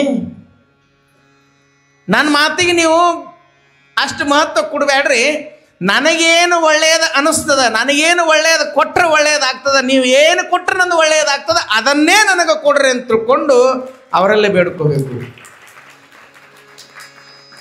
ಆಮ್ಯಾಗ ಒಳಗೆ ಹೋಗ್ಬೇಕಾದ್ರೆ ಭಗವಾನ್ ನಂದಿಕೇಶ್ವರ ಮೊದಲು ಕುಂತಿರ್ತಾನ, ಅವನತ್ರ ಹೋಗಿ ಏನು ಕಷ್ಟದ ಅವನೆಲ್ಲ ಬಲ ಕಿವಿಯೊಳಗೆ ಎಲ್ಲ ಹೇಳಬೇಕು. ಈಗ ಜಗದ್ಗುರು ಮಹಾಸನ್ನಿಧಿಯವ್ರಿಗೆ ಭೇಟಿ ಆಗ್ಬೇಕಾದ್ರೆ ಮೊದಲು ನಾವು ವಿಶ್ವಕ್ಕೆ ಭೇಟಿ ಆಗ್ಬೇಕಾಗತ್ತೆ. ಇಲ್ಲ ನಮ್ಮ ಮ್ಯಾನೇಜರ್ ಸಾಹೇಬರು ಭೇಟಿ ಆಗ್ಬೇಕಾಗತ್ತೆ. ದಿಢೀರಂತ ಒಳಗೆ ಹೋದ್ರೆ ಮೊದಲು ಭೇಟಿ ಆಗ್ಬೇಕಾಗಿತ್ತು ಅವ್ರಿಗೆ ಅಂತ ತಿಳ್ಕೊಂಡು ಕೇಳಿದ್ರೆ ಅವರ ಸೇವೆ ಯಾರು ಮಾಡ್ತಾರೆ? ನಮ್ಮ ವಿಶ್ವ ಇರ್ಬೋದು, ಮ್ಯಾನೇಜರ್ ಸಾಹೇಬರು ಇರ್ಬೋದು, ನಮ್ಮ ಶ್ರೀಶೈಲ ಶಾಸ್ತ್ರಿಗಳು ಇರ್ಬೋದು, ಆಮ್ಯಾಗ ನಮ್ಮ ಮುತ್ತು ಅವರು ಇರ್ಬೋದು. ಇವ್ರು ಯಾರ್ಯಾರು ಅವ್ರ ಹತ್ರ ಇದ್ದು ಸೇವಾ ಮಾಡ್ತಿರ್ತಾರಲ್ಲ ಅವ್ರಿಗೆ ಹೋಗಿ ನಾವು ಮೊದಲು ಭೇಟಿ ಆಗಬೇಕಾಗ್ತದೆ. ಯಾಕೆ ಹೇಳ್ರಿ, ಅವರು ಯಾವ ಅವಸ್ಥೆ ಒಳಗದಾರ, ಯಾವ ಪರಿಸ್ಥಿತಿ ಒಳಗದಾರ ಅನ್ನೋದು ಅವರಿಗೆ ಗೊತ್ತಿರ್ತೈತಿ. ಹಂಗ ಭಗವಾನ್ ನಂದಿಕೇಶ್ವರನಿಗೆ ಕಿವಿ ಒಳಗೆ ನಮ್ಮ ಕಷ್ಟಗಳನ್ನ ಯಾಕೆ ಹೇಳ್ಕೋಬೇಕಪ್ಪ ಅಂತ ಕೇಳಿದ್ರೆ, ದೇವರು ಯಾವ ಅವಸ್ಥೆ ಒಳಗದಾನ ಅದು ಅವಸ್ಥೆ ನಮಗೆ ಗೊತ್ತಿರಂಗಿಲ್ಲ. ಆ ನಂದಿಕೇಶ್ವರ ಏನು ಮಾಡ್ತಾನೆ ಅಂತ ತಿಳ್ಕೊಂಡು ಕೇಳಿದ್ರೆ ಒಳ್ಳೆಯ ಅವಸ್ಥೆಯನ್ನು ನೋಡಿ, ಮೂಡ ಮರಾಠಿದ ಕಾಯಿ ಮಾಡ್ತದೆ ಮೂಡ, ಒಳ್ಳೆಯ ಅವಸ್ಥೆಯನ್ನು ನೋಡಿ ಆ ಭಗವಾನ್ ನಂದಿಕೇಶ್ವರ ಸೇವೆ ಮಾಡ್ತಾ ಮಾಡ್ತಾ ಮಾಡ್ತಾ ಏನು ಹೇಳ್ತಾನಪ್ಪ ಅಂತ ತಿಳ್ಕೊಂಡು ಕೇಳಿದ್ರೆ, ಹಿಂಗ್ರಿ ಗೌಡ್ರು ಬಂದಿದ್ರು ನಮ್ಮ ಕಿವಿಯೊಳಗೆ ಹಿಂಗೆ ಹೇಳ ಹೋಗ್ಯಾರ, ಮತ್ತದು ನೋಡ್ರಿ ಏನು ಮಾಡ್ತೀರಿ ಅಂತ ಈ ಭಗವಾನ ನಂದಿಕೇಶ್ವರ ಆ ಪರಶಿವ ಪರಮಾತ್ಮನಿಗೆ ಹೇಳ್ತಾನ. ಅವಾಗ ಆಯ್ತು ಅಂತ ತಿಳ್ಕೊಂಡು ದೇವ್ರು ಅಂದು ಬಿಡ್ತಾನೆ. ಅವಾಗ ಆ ಗೌಡ್ರಿಗೆಲ್ಲ ಅದೇನು ನಂದಿಕೇಶ್ವರ ಹೇಳಿರ್ತಾನಲ್ಲ ಅದನ್ನೆಲ್ಲ ಅವನಿಗೆ ದೇವರು ಕರುಣಿಸಿ ಕೊಟ್ಟು ಬಿಡ್ತಾನೆ. ಇಂಥದ್ದೊಂದು ಯೋಜನೆ. ಅದಕ್ಕೆ ಪರಶಿವ ಪರಮಾತ್ಮ ಮೊದಲು ಶಿವಕಥಾಮೃತವನ್ನ ಭಗವಾನ ನಂದಿಕೇಶ್ವರನಿಗೆ ಕುತ್ಕೊಂಡು ಸುಂದರವಾಗಿರ್ತಕ್ಕಂಥ ಕಥಾಮೃತವನ್ನು ಹೇಳ್ತಾರೆ. ಅವ ಭಗವಾನ ನಂದಿಕೇಶ್ವರ ಬಹಳ ಪ್ರಸನ್ನನಾಗ್ತಾನೆ ಕಥೆಯನ್ನು ಕೇಳಿ. ಅಲ್ಲಪ್ಪ, ಇಂಥ ಸುಂದರವಾಗಿರ್ತಕ್ಕಂಥ ಕಥೆ ಇದು ನನ್ನಷ್ಟಕ್ಕೆ ಸೀಮಿತವಾಗಿರಬಾರದು, ಇದು ಇಲ್ಲೇ ಉಳ್ಕೋಬಾರದು, ಇದು ಜಗತ್ತಿಗೆಲ್ಲ ಗೊತ್ತಾಗಬೇಕಂತ ತಿಳ್ಕೊಂಡು ಅವನ ಸಮ್ಮುಖದಲ್ಲಿ ಕೇಳಿರ್ತಕ್ಕಂಥ ಪ್ರಕಟವಾಗಿರ್ತಕ್ಕಂಥ ಕಥಾಮೃತವನ್ನ ಮೊಟ್ಟ ಮೊದಲು ಪರಶಿವ ಪರಮಾತ್ಮನ ಮುಖದಿಂದ ಭಗವಾನ ನಂದಿಕೇಶ್ವರ ಕೇಳ್ಕೊತಾನೆ. ಇದು ಮುಂದೆ ಜಗತ್ತಿಗೆ ಎಲ್ಲರಿಗೂ ಕೇಳಲಿ ಅಂತ ತಿಳ್ಕೊಂಡು ಸನತ್ ಕುಮಾರಾದಿಗಳಿಗೆ ಭಗವಾನ ನಂದಿಕೇಶ್ವರ ಮೊದಲು ಹೇಳ್ತಾನೆ. ಸನತ್ ಕುಮಾರಾದಿಗಳು ಕೂಡ ಈ ಕಥೆಯನ್ನು ಕೇಳಿ, ಶಿವನ ಮಹಿಮೆಯನ್ನು ಕೇಳಿ, ಶಿವನ ಆರಾಧನೆಯನ್ನು ಕೇಳಿ, ಶಿವ ಹೇಗೆ ಪ್ರಸನ್ನನಾಗ್ತಾನ, ಏನು ಮಾಡಿದ್ರೆ ಪ್ರಸನ್ನನಾಗ್ತಾನ, ಯಾವ ರೀತಿ ಅವನ ಪೂಜೆಯನ್ನು ಮಾಡಬೇಕು, ಯಾವ ರೀತಿ ಅವನನ್ನು ಧ್ಯಾನವನ್ನು ಮಾಡಬೇಕು ಅಂತಕ್ಕಂಥದ್ದನ್ನು ಎಲ್ಲವನ್ನು ವಿವರವಾಗಿ ಸನತ್ ಕುಮಾರಾದಿಗಳಿಗೆ ನಂದಿಕೇಶ್ವರನ ಮುಖಾರವಿಂದದಿಂದ ಎರಡನೇ ಬಾರಿ ಸನತ್ ಕುಮಾರಾದಿಗಳು ಕೇಳಿಸ್ಕೊತಾರೆ. ಅವರು ಅದನ್ನು ಕೇಳಿಸ್ಕೊಂಡು ಬಹಳ ಸುಂದರವಾಗಿ ಪ್ರಭಾವಿತರಾಗ್ತಾರೆ. ಆ ಸನತ್ ಕುಮಾರಾದಿಗಳು ಬಂದು ವ್ಯಾಸ ಮಹರ್ಷಿಗಳಿಗೆ ತಿಳಿಸ್ತಾರೆ. ವ್ಯಾಸ ಮಹರ್ಷಿಗಳು ನೋಡ್ತಾರ, ಇದ್ರೊಳಗೆ ಏನದಾವ ಅಂತ ತಿಳ್ಕೊಂಡು ಕೇಳಿದ್ರೆ 1,00,000 ಶ್ಲೋಕಗಳದಾವ. ನೋಡ್ರಿ, ಸ್ವಲ್ಪ ಲಕ್ಷದ ಕೇಳ್ರಿ, ಎಷ್ಟು ಅದಾವ್ರಿ? ಇದು ನಿಮ್ಗೆ ಯಾರಾದ್ರೂ ಕೇಳ್ತಾರೆ ಭಗವದ್ಗೀತೆಯೊಳಗೆ ಎಷ್ಟು ಶ್ಲೋಕ ಅದಾವ ಅಂತ ಕೇಳಿದ್ರೆ 700 ಶ್ಲೋಕ ಅದಾವ ಅಂತ ನಾವು ಹೇಳ್ತೀವಿ. ಹಂಗ ಮೂಲ ಶಿವಮಹಾಪುರಾಣ ಕಥಾಮೃತ ಬೋಧಾಮೃತದೊಳಗೆ 1,00,000 ಶ್ಲೋಕಗಳು ಅದಾವ. ಎಲ್ಲಿವರೆಗೆ ಸನತ್ ಕುಮಾರಾದಿಗಳು ಬಂದು ವ್ಯಾಸ ಮಹರ್ಷಿಗಳಿಗೆ ಹೇಳೋಕ್ಕಿಂತ ಪೂರ್ವದೊಳಗೆ ಎಲ್ಲ 1,00,000 ಶ್ಲೋಕಗಳನ್ನು ಅರ್ಥದ ಸಮೇತವಾಗಿ ವ್ಯಾಸ ಮಹರ್ಷಿಗಳಿಗೆ ತಿಳಿಸ್ತಾರ. ವ್ಯಾಸ ಮಹರ್ಷಿಗಳು ಸ್ವಲ್ಪ ಹಿಂಗ ಕಣ್ಣಾಡಿಸಿ ನೋಡ್ತಾರ, ಆಲಿಸ್ತಾರ, ಕಿವಿಯಿಂದ ಕೇಳ್ತಾರ, ಅಧ್ಯಯನವನ್ನು ಮಾಡ್ತಾರ. ಅವಾಗ ಅವ್ರ ಒಂದು ವಿಚಾರ ಬರ್ತದ. ಅವ್ರಂತಾರ, ಕಲಿಯುಗದೊಳಗ 1,00,000 ಶ್ಲೋಕ ಪಠಣ ಮಾಡೋರು ಯಾರು? 1,00,000 ಶ್ಲೋಕಗಳನ್ನು ಅರಿತುಕೊಳ್ಳೋದು ಹೇಗ? ಯಾಕಂದ್ರೆ ಕಲವು ನಾಮ ಸಂಕೀರ್ತನಂ ಅಂತ ಹೇಳಿದಾರ. ಕಲಿಯುಗದೊಳಗ ದೇವರನ್ನು ಮುಟ್ಟಬೇಕಾಗಿತ್ತು ಅಂತ ತಿಳ್ಕೊಂಡು ಕೇಳಿದ್ರೆ ಭಜನೆ ಒಂದೇ ಸಾರದಂತ ಹೇಳ್ತಾರೆ. ಇವತ್ತು ಮಧ್ಯಾಹ್ನ ಬೆಳಗಿನ ಜಾವದೊಳಗೆ ದರ್ಶನಕ್ಕೆ ಬಂದಾಗ ಭಜನಿ ಮಂಡಳಿಯವರು ಭಜನಾ ಮಾಡಿದ್ರು. ಅವ್ರ ಹೆಸರಲ್ಲೇ ಒಂದರ ಜೋರಾಗಿ ಚಪ್ಪಾಳೆಯನ್ನು ತಟ್ರಿ. ಯಾವ ಭಜನಿ ಮಂಡಳಿ ನನಗೆ ಗುರ್ತಿಲ್ಲ. ಬಹಳ ಸುಂದರವಾಗಿ ಭಜನೆಯನ್ನು ಅಂದ್ರೆ ಅವರು ಸನ್ನಿಧಿಯವರು ಕೂತಿದ್ರು, ನಾವು ಎಲ್ಲರೂ ಕೂತಿದ್ವಿ. ಸುಮಾರು 1 ಗಂಟೆ ತನಕ ಭಜನೆ ನಡೀತು. ಅದೇನಂತ ತಿಳ್ಕೊಂಡು ಕೇಳಿದ್ರೆ ಶಿವನನ್ನೇ ಧ್ಯಾನಿಸುವುದು, ಶಿವನ ಸಲುವಾಗಿನೇ ಕೂಡುವುದು, ಆ ಕೊಟ್ಟಿರ್ತಕ್ಕಂಥ ಆಯುಷ್ಯದೊಳಗಿಂದ ಒಂದು ಸ್ವಲ್ಪ ವೇಳೆ ನಿನ್ನ ಚರಣಕ್ಕೆ ನಾನು ಅರ್ಪಣೆ ಮಾಡ್ತೀನಿ ಅನ್ನುವಂಥ ಭಾವನೆಯಿಂದ ನಾವಲ್ಲಿ ಕೂತ್ಕೋಬೇಕು. ಅದು ಭಜನೆ. ಆವಾಗ ವ್ಯಾಸ ಮಹರ್ಷಿಗಳಂತಾರ, 1,00,000 ಶ್ಲೋಕಗಳು ಕಲಿಯುಗದೊಳಗೆ ಯಾರು ತಿಳ್ಕೋತಾರ, ಯಾರಿಗೆಷ್ಟು ಸಮಯದ ಅಂತ ತಿಳ್ಕೊಂಡು ಸನತ್ ಕುಮಾರಾದಿಗಳಿಂದ ತಿಳಿದುಕೊಂಡಿರ್ತಕ್ಕಂಥ ಶಿವಮಹಾಪುರಾಣ ಕಥಾಮೃತ ಬೋಧಾಮೃತವನ್ನ 1,00,000 ಶ್ಲೋಕಗಳಿಂದ ಅಧ್ಯಯನವನ್ನು ಮಾಡಿ ಅವರು ಅದನ್ನೆಲ್ಲ ಸಾರ ರೂಪದೊಳಗೆ 24,000 ಶ್ಲೋಕದೊಳಗೆ ಅವರು ರೂಪಾಂತರ ಮಾಡ್ತಾರೆ. 24,000 ಶ್ಲೋಕದೊಳಗೆ ಈಗ ನೀವು ರುದ್ರಾಭಿಷೇಕವನ್ನು ಮಾಡ್ತೀರಿ, ಅದರೊಳಗೆ ಒಂದು 8ನೇ ಅನುವಾಕ. ಸಂಪೂರ್ಣ ರುದ್ರಾಭಿಷೇಕ ಮಾಡಲಿಕ್ಕೆ ಟೈಮ್ ಇಲ್ಲದೆ ಹೋದ್ರೂ ಕೂಡ ಒಂದು ಅನುವಾಕ ಅಂದ್ರೆ ಎಲ್ಲ ರುದ್ರದ ಫಲವನ್ನ ಆ ಒಂದೇ ಒಂದು ಅನುವಾಕ 8ನೇ ಅನುವಾಕ ನಮಃ ಸೋಮಾಯ ಚ, ಅದರೊಳಗೂ ಕೂಡ ಮುಂದೆ ಹೋಗಿ ನಮಃ ಶಿವಾಯ ಚ. ಒಬ್ಬೊಬ್ಬರಂತಾರೆ ನಮಗೆ 8ನೇ ಅನುವಾಕನು ಕೂಡ ಅನ್ನಕ್ಕೆ ಟೈಮ್ ಇಲ್ರಿ ಗುರುಗಳ ಅಂತ ತಿಳ್ಕೊಂಡು ಕೇಳಿದ್ರೆ ಅದರೊಳಗೆ ಒಂದೇ 2 ಅಕ್ಷರ ಶಿವ ಅಕ್ಷರ ದ್ವಯಂ ನಮಃ ಶಿವಾಯ ಚ. ಆಗ ವ್ಯಾಸ ಮಹರ್ಷಿಗಳು ಒಂದು ಯೋಚನೆ ಮಾಡ್ತಾರೆ, 1,00,000 ಶ್ಲೋಕಗಳನ್ನು ತಿಳ್ಕೊಳ್ಳೋ ಸಲುವಾಗಿ ತಿಳ್ಕೊಳ್ಳೋಕ್ಕ ಈಗಿನ ಸಮಾಜಕ್ಕೆ ಈಗಿನ ಈ ಆಯುಷ್ಯಕ್ಕೆ ಟೈಮ್ ಇಲ್ಲ.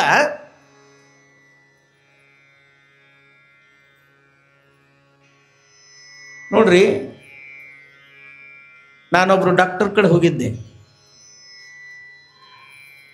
ಹೋದಾಗ ನಾನು ಅವ್ರಿಗೆ ಕೇಳಿದೆ, ಅಲ್ರಿ ಡಾಕ್ಟರ್ ಸಾಹೇಬ್ರ, ಎಲ್ಲ ವಸ್ತುಗಳಿಗೆ ಕಿಮ್ಮತ್ತದ, ಈ ದೇಹಕ್ಕೆ ಏನು ಕಿಮ್ಮತ್ತದ ಅಂತ ಕೇಳಿದೆ ನಾನು. ಇದು ಸುಮಾರು ಒಂದು 15 ವರ್ಷದಿಂದ ಕೇಳಿದ್ದು ಮಾತ್ರ. ಅವಾಗ ಅವರು MD ಇದ್ರು, ಸರ್ಜನ್ ಇದ್ರು. ಅವ್ರು ಬರೆದ್ರು, ಲಿವರ್, ಲಂಗ್ಸ್, ಪುಪ್ಪುಸ್, ಕಿಡ್ನಿ, ಹಾರ್ಟ್, ಇವೇನೇನು ಅದಾವಲ್ಲ, ಹೃದಯ, ಯಕೃತ, ಇವೇನು ಅವಯವಗಳದಾವಲ್ಲ ಅವೆಲ್ಲ ಒಂದು ಹಾಳೆಯಲ್ಲಿ ಬರೆದು ಅದ್ರ ಮುಂದೆಲ್ಲ ರೇಟ್ ಬರೆದ್ರಿ. ಇದನ್ನು ಕೆಟ್ಟರೆ ಎಷ್ಟಕ್ಕೆ ಸಿಗ್ತೈತಿ, ಇದ್ರ ಬೆಲೆ ಎಷ್ಟು ಬೆಲೆ ಬಾಳ್ತಕ್ಕಂಥದ್ದು ಇದು, ಅದನ್ನೆಲ್ಲ ಬರೆದು ಅವ್ರು ಅದನ್ನೆಲ್ಲ ಕೂಡಿಸಿ ಟೋಟಲ್ ಮಾಡಿ ಹೇಳಿದ್ರು. ಅವರು ಎಷ್ಟಾಯ್ತು ಗೊತ್ತೇನ್ರಿ? ಹೇಳೆ 65 ಕೋಟಿ ರೂಪಾಯಿ ಬೆಲೆ ಬಾಳುವಂತ 65 ಕೋಟಿ ಒಂದಲ್ಲ 65 ಕೋಟಿ ಇರ್ತಕ್ಕಂಥ ಈ ಶರೀರ. ಇದು 15 ವರ್ಷ ಹಿಂದಿಂದ್ರಿದು. ಈಗ ಮತ್ತೆ ಬೆಟ್ಟ ಆಗ್ಬೇಕಾಗ್ತದವ್ರಿಗೆ. ಯಾಕೆ ಹೇಳ್ರಿ? 15 ವರ್ಷ ಹಿಂದೆ ಹೇಳಿರ್ತಕ್ಕಂಥ ಬೆಲೆ ಇರ್ತಕ್ಕಂಥದ್ದು ಇದು ಶರೀರ 65 ಕೋಟಿ ರೂಪಾಯಿ ಅಂತ ಅವ್ರು ಹೇಳ್ಯಾರ. ಯಾರ್ಯಾರು ರೊಕ್ಕ ಕೊಟ್ಟು ತಂದಿರೇನ? ಸುಮ್ಮ ಹಂಗ ಬಂದದಿದು. ದುರ್ಲಭಂ ಪ್ರಾಪ್ಯ ಮಾನುಷಂ ಜನನಃ ಆಯುಷ್ಯ ಕ್ಷಣ ಏಕೋಪಿ ನ ಲಭ್ಯ ಸ್ವರ್ಣಕೋಟಿಭಿಃ. ದುರ್ಲಭಂ ಪ್ರಾಪ್ಯ ಮಾನುಷಂ ಜನನಃ. ಅದಕ್ಕೆ ಒಂದ್ ಕಡೆ ಮರಾಠಿ ಒಳಗೆ ಹೇಳ್ಕೊಂಡು ಬರ್ತಾರ, ನರಜನ್ಮ ಪರಮ ಪಾವನ ಪಾಹುನಿ ನ ಸಾಧಿಲೆ ಬ್ರಹ್ಮಜ್ಞಾನ.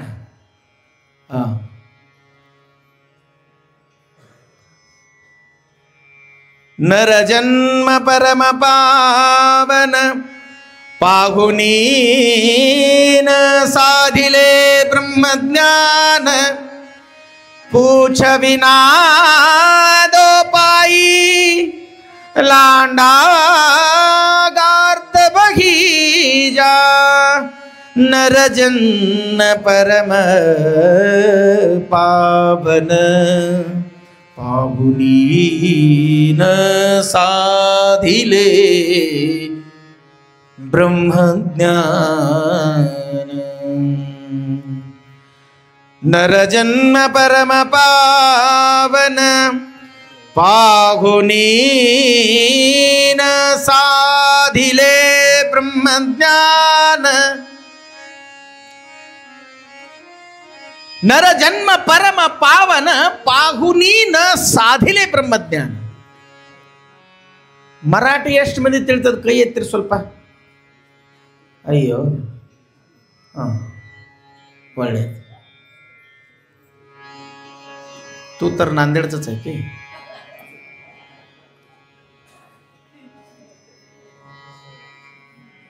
ಒಬ್ಬರು ಮರಾಠಿ ಒಳಗೆ ಸುಂದರವಾಗಿರ್ತಕ್ಕಂಥ ಒಬ್ಬರು ಕವಿ ಅವರು ಬರೆದ್ರು. ಏನು ಬರೆದ್ರಪ್ಪ ಅಂತ ತಿಳ್ಕೊಂಡು ಕೇಳಿದ್ರೆ, ನರಜನ್ಮ ಪರಮ ಪಾವನ. ಈ ನರಜನ್ಮ ಅಂತಕ್ಕಂಥದ್ದು ಬಹಳ ಪಾವನವಾಗಿರ್ತಕ್ಕಂಥದ್ದು. ಇದನ್ನ ತಿಳ್ಕೊಂಡ್ರು ಕೂಡ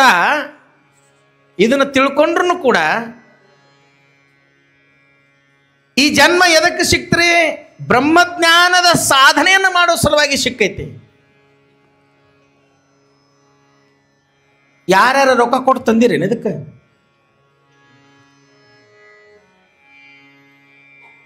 ಬರುವಾಗನೂ ಅಳ್ಕೊಂತ ಬಂದಿವಿ, ಹೋಗುವಾಗ क्या लाया था इस दुनिया में सिकंदर और क्या ले चला, मुट्ठी बांध कर आया था हाथ पसार कर चला गया, हाथ पसार कर चला गया.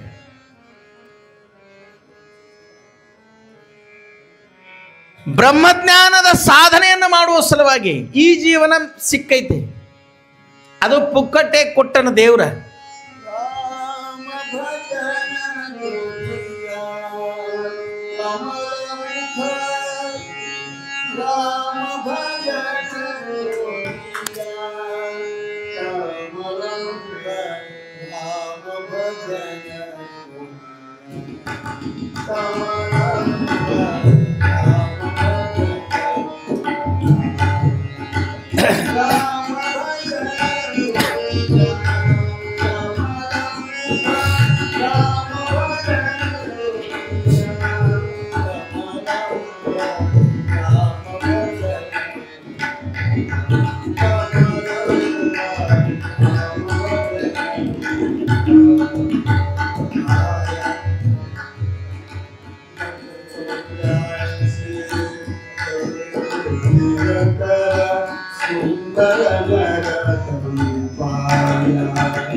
राम भजन को दिया कमल मुख, राम भजन को दिया कमल मुख, राम भजन को दिया कमल मुख, राम भजन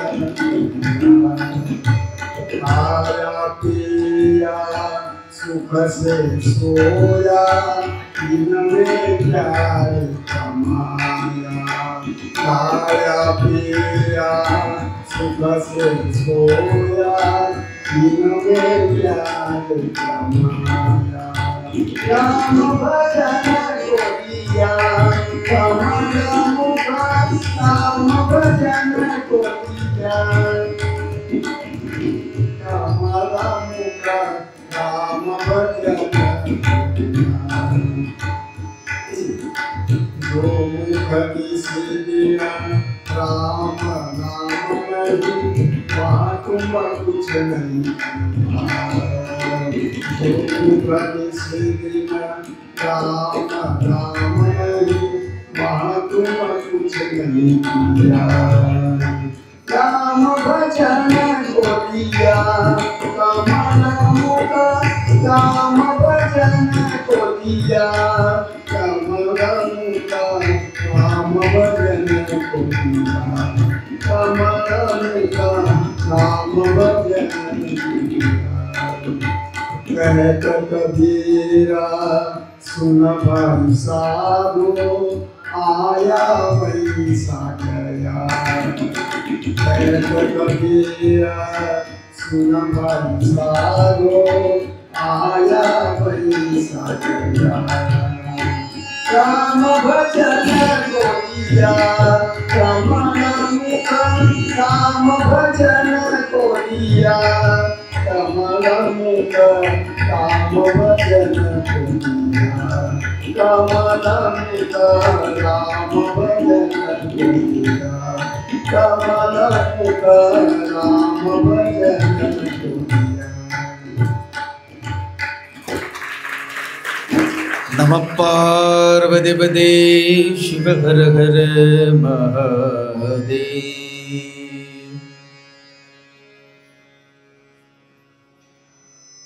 ನೀವು ಸಹಜವಾಗಿ ಯಾರಾದರೂ ಕೇಳಿದ್ರೆ ಎಲ್ಲಕ್ಕಿಂತ ಮೂರ್ಖ ಪ್ರಾಣಿ ಯಾವುದಂತ ತಿಳ್ಕೊಂಡು ಕೇಳಿದ್ರೆ ಏನು ಹೇಳ್ತೀರಿ? ಕತ್ತೆ ಅಂತ ಹೇಳ್ತೀರಿ. दो पाई पूछ बिना दो पाई लांडा गार्द बहीजा. ಗಾರ್ಧಬ ಅಂದ್ರೆ ಕತ್ತಿ. ಯಾಕೆ ಈ ಮನುಷ್ಯಗೂ ಮತ್ತು ಕತ್ತಿಗೂ ಹೋಲಿಕೆ ಮಾಡಿದ್ರು ಅಂತ ತಿಳ್ಕೊಂಡು ಕೇಳಿದ್ರ, ಈ ಮನುಷ್ಯ ಜನ್ಮದಲ್ಲಿ ಹುಟ್ಟಿ ಬಂದಿದೆ, ಅದು ಮತ್ತು ಪುಕ್ಕಟ್ಟೆಯಾಗಿ ಇಂಥ ಬೆಲೆ ಬಾಳುವಂಥ ಒಂದು ಸುಂದರವಾದ ಕಾಯ ಶರೀರವನ್ನು ನನಗೆ ದೇವರು ಕೊಟ್ಟು ಕಳಿಸ್ಯಾನ. ಈ ಶರೀರದ ಮಾಧ್ಯಮದಿಂದ ಏನು ಸಾಧನೆ ಮಾಡಬೇಕಾಗಿತ್ತು ಅಂತ ತಿಳ್ಕೊಂಡು ಕೇಳಿದ್ರೆ ಅವ ಹೇಳ್ದ, ನನ್ನನ್ನು ಹುಡುಕೋಂತ ಬಾ. ಅವನು ಹುಡುಕಾಕಿ ಆಯುಷ್ಯ ಜನ್ಮ ಸಿಕ್ಕೈತ್ರಿ. ಆದರೆ ಇದನ್ನ ಅವನು ಹುಡುಕೋದನ್ನು ಬಿಟ್ಟು ನಾವೆಲ್ಲ ಬೇರೆನೇ ಹುಡುಕಾಕತ್ತೀವಿ. ಆವಾಗ ಸಂತರು ಮಹಂತರು ಕತ್ತಿಗೆ ಯಾಕೆ ಹೋಲಿಕೆ ಮಾಡಿದ್ರಂತ ತಿಳ್ಕೊಂಡು ಕೇಳಿದ್ರೆ, ಎಲ್ಲಕ್ಕಿಂತ ಮೂರ್ಖವಾಗಿರ್ತಕ್ಕಂಥ ಪ್ರಾಣಿ ಯಾವುದಂತ ತಿಳ್ಕೊಂಡು ಕೇಳಿದ್ರೆ ನಾವು ಸಹಜವಾಗಿ ಹೇಳ್ತೀವಿ ಕತ್ತಿ ಅಂತ ತಿಳ್ಕೊಂಡು ಹೇಳ್ತೀವಿ. ಎಲ್ಲಿ ಇರ್ತಾವ್ರಿ? ಇಲ್ಲ ಅದಾವ, ಇಲ್ಲ ಅವ್ರು ನಾಲ್ಕು ಕೊಟ್ಟು ಕಳ್ಸಿಲ್ಲ. ಅವು ಎಲ್ಲಿರ್ತಾವಂದ್ರೆ ಅವು ತಿಪ್ಪಿ ಒಳಗೆ ಕಾಣಿಸ್ತಾವ, ತಿಪ್ಪಿ ಮ್ಯಾಗ ಅಲ್ಲೆಲ್ಲೇ ನಿಂತಿರ್ತಾವ. ಅವು ಎಷ್ಟು ಅಜ್ಞಾನಿ ಆಗಿರ್ತಾವಂತಂದ್ರೆ ಅವ್ರ ಮಾಲಕ ಅದ್ರ ಮ್ಯಾಗ ಎಷ್ಟೋ ಒಂದಿಷ್ಟು ಭಾರ ಹಾಕಿರ್ತಾನ ಬೆನ್ನ ಮ್ಯಾಗ. ಮತ್ತು ಅದನ್ನು ವಜ್ಜಿ ಹೊತ್ತುಕೊಂಡು ಅವಕ್ಕೆ ಇಷ್ಟು ಪರಿಜ್ಞಾನ ಇರಂಗಿಲ್ಲ. ವಜ್ಜಿ ಹಾಕ್ಯಾನ ನಮ್ಮ ಮಾಲಕ, ಯಜಮಾನ ಹಾಕ್ಯಾನ ವಜ್ಜಿ. ಅಲ್ಲಿ ಹೋಗಿ ಅದನ್ನು ವಜ್ಜಿ ಖಾಲಿ ಮಾಡ್ಬೇಕಂತ ತಿಳ್ಕೊಂಡು ಅವಕ್ಕೆ ಜ್ಞಾನ ಇರಂಗಿಲ್ಲ. ಆ ವಜ್ಜಿ ಬೆನ್ನ ಮ್ಯಾಗ ಇಟ್ಟುಕೊಂಡ ತಿಪ್ಪಿ ಒಳಗೆ ಏನೋ ತಿನ್ಕೋತ ನಿಂತಿರ್ತಾವ. ಮತ್ತು ಹುಣ್ಣಿಮೆ ಚಂದ್ರ ಬೆಳದಿಂಗಳು ಬಿದ್ದಾಗ ಹುಡುಕ್ಯಾಡ್ರಿ, ಅವೆಲ್ಲಿರ್ತಾವ ಗೊತ್ತೇನ್ರಿ? ಈ ಗಾಡಿ ನೆಳ್ಳೇನು ಬಿದ್ದಿರ್ತದಲ್ಲ ಹುಣ್ಣಿಮೆ ದಿವಸ, ಗಾಡಿ ನೆಳ್ಳು ಏನು ಬೀಳ್ತದಲ್ಲ, ಆ ಗಾಡಿ ನೆಳ್ಳಿಗೆ ಹೋಗಿ ಕತ್ತಲಿ ಒಳಗೆ ನಿಂತಿರ್ತಾವಂತವು. ಯಾಕಂದ್ರೆ ಅವು ಅವಾಗಂತ ಒಂತ ಮ್ಯಾಗ ಚಂದ್ರನನ್ನು ನೋಡಿ ಎಂಥ ಬಿಸಿಲು ಬಿದ್ದದಪ್ಪ ಅಂತವಂತ.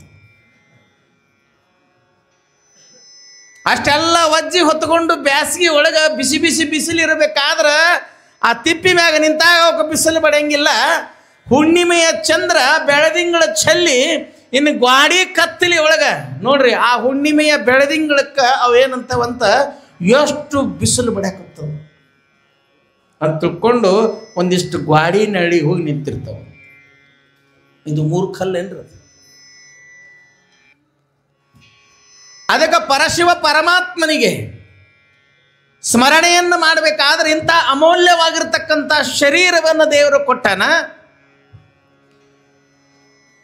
ಅದಕ್ಕೆ ವ್ಯಾಸ ಮಹರ್ಷಿಗಳಂದ್ರು ಕಲಿಯುಗದೊಳಗೆ 1,00,000 ಶ್ಲೋಕಗಳನ್ನು ಪಾರಾಯಣ ಮಾಡುವಂಥ ತಾಳ್ಮೆ ಇವನಲ್ಲಿ ಇಲ್ಲ.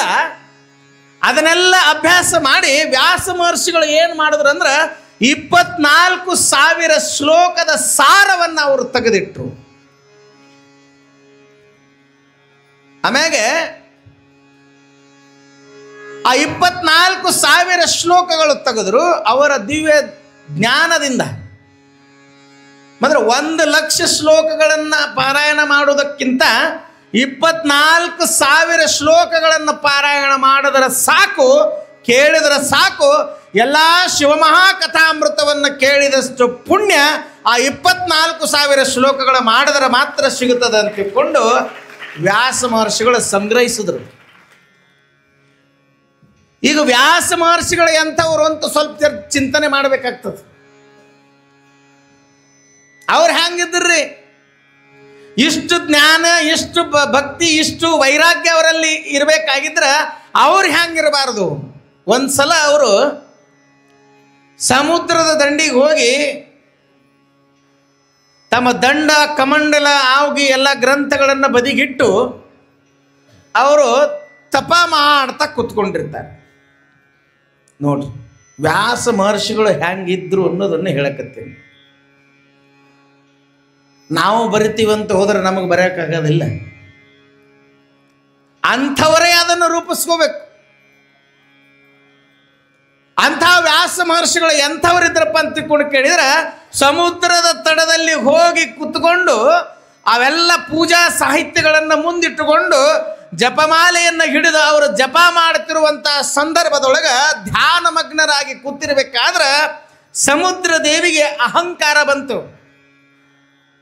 ಅವಾಗ ಆಕೆ ಏನು ಮಾಡ್ತಾಳೆ ಅಂತ ತಿಳ್ಕೊಂಡು ಕೇಳಿದ್ರೆ ಲಾಟವನ್ನು ಹೊಡ್ಕೊಂತ ಹೊಡ್ಕೊಂತ ಹೊಡ್ಕೊಂತ ಅವ್ರು ಎಲ್ಲಿ ಕುಂತಿದ್ರಲ್ಲ ಅಲ್ಲಿ ಇಲ್ಲಿ ಮುಟ್ಟ ಬರ್ತಾಳಕ್ಕೆ ಸಮುದ್ರ ದೇವಿ. ಆ ಲಾಟ ಬಂತು ಬಂತು ಬಂತು ಇಲ್ಲಿವರೆಗೆ ಬಂದಾಗ ಹೊಳ್ಳೇನು ಹೋಗ್ತದಲ್ಲ ಸಮುದ್ರ ಒಳಗೆ. ಈಗೆಲ್ಲ ಇಲ್ಲಿ ಕೃಷ್ಣಾ ನದಿ ಬರ್ತದ ಒಳಗೆ ನಿಮ್ಮಲ್ಲಿ ಯಡಿಯೂರದಾಗ ಹೊಳ್ಳಿ ಹೋಗಾಳಾಗ ಎಲ್ಲನೇ ತೊಗೊಂಡು ಹೋಗ್ತದ. ಹಂಗ ವ್ಯಾಸ ಮಹರ್ಷಿಗಳು ಕುಂತಿರ್ತಾರ. ಆ ಎಲ್ಲ ಪೂಜಾ ಸಾಹಿತ್ಯಗಳೇನಿದ್ವಲ್ಲ ದಂಡ ಕಮಂಡಲ ಗ್ರಂಥ ಅವು ಎಲ್ಲವನ್ನ ಸಮುದ್ರ ದೇವಿ ಒಳಗೆ ತಗೊಂಡು ಬಿಡ್ತಾಳ. ಸ್ವಲ್ಪ ಹೊತ್ತಿಗೆ ಇವರಿಗೆ ಎಚ್ಚರ ಆಗ್ತದೆ. ಎಚ್ಚರ ಆದಾಗ ವಿನಮ್ರ ಭಾವನೆಯಿಂದ ಸಮುದ್ರ ದೇವಿಗೆ ಅಂತಾರೆ ಅವರು, ಹೇ ಸಮುದ್ರ ದೇವಿ, ನಮ್ಮೇನು ಪೂಜಾ ಸಾಹಿತ್ಯಗಳು ನಿನ್ನ ತಗೊಂಡಿಯಲ್ಲ ಆ ಪೂಜಾ ಸಾಹಿತ್ಯನ ನಮಗೆ ವಾಪಸ್ ಕೊಡು ಅಂತ ಕೇಳ್ತಾರ ವಿನಮ್ರ ಭಾವನೆಯಿಂದ. ಅವಾಗ ವ್ಯಾಸ ಮಹರ್ಷಿಗಳು ಬಹಳ ವಿನಯದಿಂದ ತನಯದಿಂದ ಪ್ರೀತಿಯಿಂದ ಪ್ರೇಮದಿಂದ ಎಲ್ಲ ಥರದಿಂದ ಕೇಳ್ತಾರ. ಆದರೆ ಸಮುದ್ರ ದೇವಿ ಅಹಂಕಾರ ಭರಿತವಾಗಿರೋದ್ರಿಂದ ನಮ್ಮೊಳಗೊಮ್ಮೆ ಯಾರು ಬರ್ತಾರ ನಾವು ಹಂಗೆ ಹೊಳೆ ಕೊಡಂಗಿಲ್ರಿ ಅಂತ ಹೇಳಕ್ಕೆ.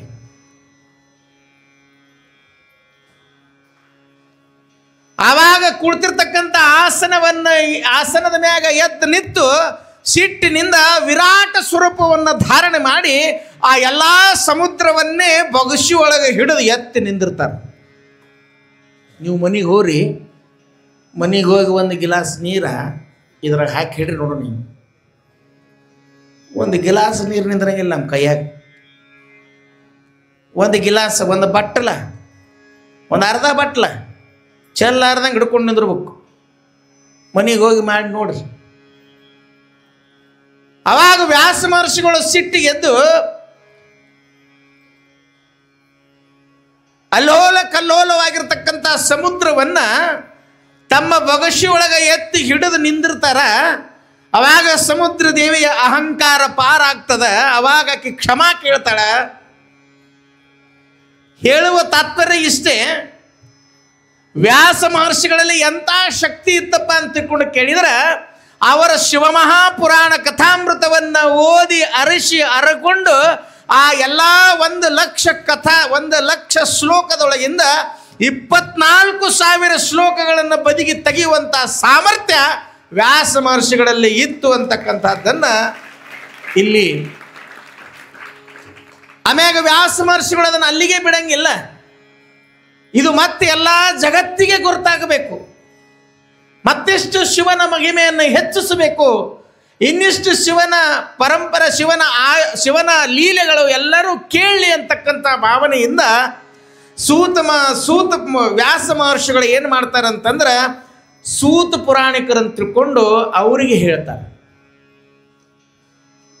ಅವರದನ್ನು ಕೇಳಿ ಬಹಳ ಆನಂದಿತರಾಗಿ ಸೂತ ಪುರಾಣಿಕರು ಏನು ಮಾಡ್ತಾರೆ ಅಂತ ತಿಳ್ಕೊಂಡು ಕೇಳಿದ್ರೆ ಈ ಜಗತ್ತಿಗೆ ಈ ಕಥಾಮೃತವನ್ನು ಎಲ್ಲರಿಗೂ ತಿಳಿಲಿ ಅಂತ ತಿಳ್ಕೊಂಡ ಉದ್ದೇಶದಿಂದ ಮೊಟ್ಟ ಮೊದಲು ಪ್ರಯಾಗ ಕ್ಷೇತ್ರದೊಳಗೆ, ಪ್ರಯಾಗ ಈಗಿನ ಪ್ರಯಾಗ, ನಾವು ಇಲಹಾಬಾದ್ ಅಂತೇನು ಅಂತೀವಲ್ಲ, ತ್ರಿವೇಣಿ ಸಂಗಮ, ಆ ಪ್ರಯಾಗ ಕ್ಷೇತ್ರದೊಳಗೆ ಸೂತ ಪುರಾಣಿಕರು ಮುಂದೆ ಬಂದು ಎಲ್ಲ ಜಗತ್ತಿನ ಜನರಿಗೆ ಎಲ್ಲ ಇದು ಗುರುತಾಗಲಿ ಅಂತ ತಿಳ್ಕೊಂಡು ಅವರು ಬಹಳ ವಿದ್ವಾಂಸರಿರ್ತಾರೆ.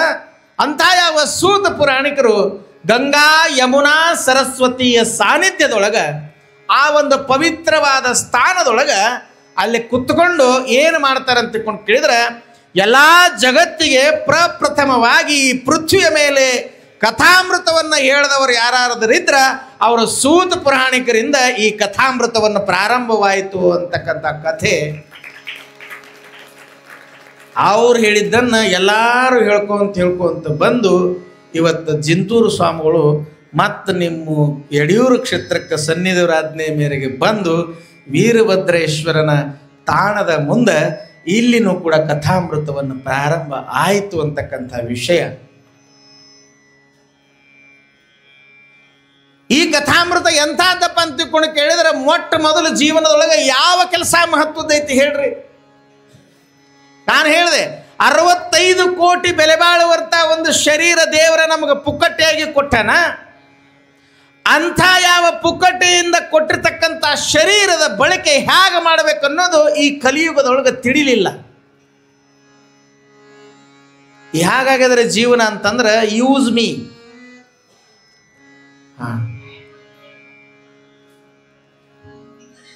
ಇಂಥ ಜೀವನವನ್ನ ಒಬ್ಬ ಸಂಸ್ಕೃತ ಸುಭಾಷಿತಕಾರ ಬಹಳ ಸುಂದರವಾಗಿ ಹೇಳ್ತಾನೆ. ಮಹತ್ವದ ಕೆಲಸ ಯಾವುದ್ರಿ? ಎಲ್ಲಕ್ಕಿಂತ ಮಹತ್ವದ ಕೆಲಸ ಯಾವುದು? ಶತಂ ವಿಹಾಯ ಭೋಕ್ತವ್ಯಂ ಸಹಸ್ರಂ ತ್ಯಕ್ತ್ವಾ ಸ್ನಾನಂ ಆಚರೇತ್ ಲಕ್ಷಂ ವಿಹಾಯ ದಾತವ್ಯಂ ಕೋಟಿಂ ತ್ಯಕ್ತ್ವಾ ಶಿವಂ ಸ್ಮರೇತ್ ಶತಂ ವಿಹಾಯ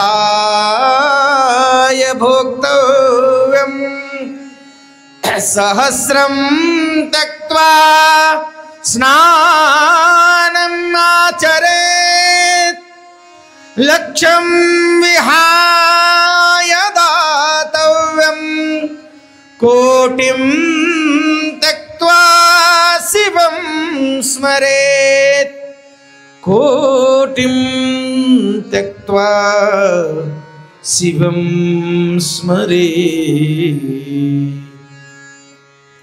ಪಹಿಲ ವಾಕ್ಯದೊಳಗೆ ಅವರು ಹೇಳಿದ್ರು, ಮೊದಲನೇ ವಾಕ್ಯದೊಳಗೆ ಶತಂ ವಿಹಾಯ ಭೋಕ್ತವ್ಯಂ, 100 ಕೆಲಸ ಬಿಡು ಊಟ ಮಾಡು ಅಂತ ಹೇಳಿದ್ರು. ಇಟ್ಟತನ ಬ್ಯಾರೇನೆ ಹೇಳಿದ್ರಿ ಗುರುಗಳು, ಈಗ ಚಲೋ ಹೇಳಕತ್ತೀರಿ ನೀವು ಅಂತ ಅನ್ಬೋದು. ಎಲ್ಲರಿಗೂ ಹಿಡಿಸುವಂತ ವಾಕ್ಯದು, ಸಗಳನ್ನ ಅವಡ್ನಾರ ವಾಕ್ಯ. 100 ಕೆಲಸ ಬಿಡು, ಮೊದಲು ಊಟ ಮಾಡು. ಇದು ಚಲೋದ್ರಿ. ಮತ್ತೆ ಮುಂದೆ ಸುಭಾಷಿತಕಾರರು ಬಹಳ ಸುಂದರವಾಗಿ ಹೇಳ್ತಾರ, ಇದು ಮಹತ್ವದ ಐತೇನಪ್ಪ? ಇಲ್ಲ. ಸಹಸ್ರಂ ತ್ಯಕ್ತ್ವಾ ಸ್ನಾನಂ ಆಚರೇತ್ ಸಹಸ್ರಂ ತ್ಯಕ್ತ್ವಾ ಸ್ನಾನಂ ಆಚರೇತ್ ಸಹಸ್ರಂ ತ್ಯಕ್ತ್ವಾ ಸ್ನಾನಂ ಆಚರೇತ್. 100 ದೊಡ್ಡದೇನು 1000 ದೊಡ್ಡದ್ರಿ? ಹಲೋ, 100 ದೊಡ್ಡದಿಲ್ಲ, 1000 ದೊಡ್ಡದು. 1,000 100ಕ್ಕಿಂತ 1,000 ದೊಡ್ಡದ. ಅವ್ರು ಹೇಳಿದ್ರು ಮುಂದೆ 1,000 ಕೆಲಸ ಬಿಡು, ಮೊದಲೇನು ಹೇಳಿದ್ರು? 100 ಕೆಲಸ ಬಿಡು, ಊಟ ಮಾಡು. ಒಂದು ಸ್ವಲ್ಪ ಚಲೋ ಅನಿಸ್ತಾ ಎಲ್ಲರಿಗೆ. ಮುಂದೆ 1,000 ಕೆಲಸಗಳನ್ನು ಬಿಡು, ಮೊದಲ ಸ್ನಾನವನ್ನು ಮಾಡು, ಸ್ನಾನವನ್ನು ಆಚರಿಸು. ಲಕ್ಷಂ ವಿಹಾಯ ದಾತವ್ಯಂ ಲಕ್ಷಂ ವಿಹಾಯ ದಾತವ್ಯಂ, 1,00,000 ಕೆಲಸಗಳನ್ನು ಬಿಡು, ಮೊದಲು ದಾನ ಮಾಡು ಅಂತ ಹೇಳ್ತಾರೆ. ಯಾರ ನಿಮ್ಮ ಮನೆಯೊಳಗೆ ದಾನ ಕೇಳಕ್ಕೆ ಬಂದ್ರಂತ ತಿಳ್ಕೊರಿ. ಇವ್ರೇನು ಹೇಳ್ತಾರೆ ಗೊತ್ತೇನ್ರಿ? ಈ ಕಡೆ ಕುಂತವ್ರು ಅವ್ರು ಇಲ್ರಿ, ಹೊರಗೆ ಹೋಗ್ಯಾರ, ಸಂಜೆಗೆ ಬರ್ರಿ, ನಾಳೆಗೆ ಬರ್ರಿ ಅಂತ ಹೇಳ್ತಾರೆ. ಮತ್ತು ಅವರೆಲ್ಲ ಹಿಂದೆ ಕೂತವ್ರು ಏನಂತಾರೆ ಅಂದ್ರೆ, ನಮ್ಮ ಕೈಯಾಗ ಏನು ಕಾರ್ಬಾರ ಇಲ್ರಿ, ಎಲ್ಲ ಅವ್ರ ಕೈಯಾಗದ ಅಂತ ಹೇಳ್ತಾರೆ.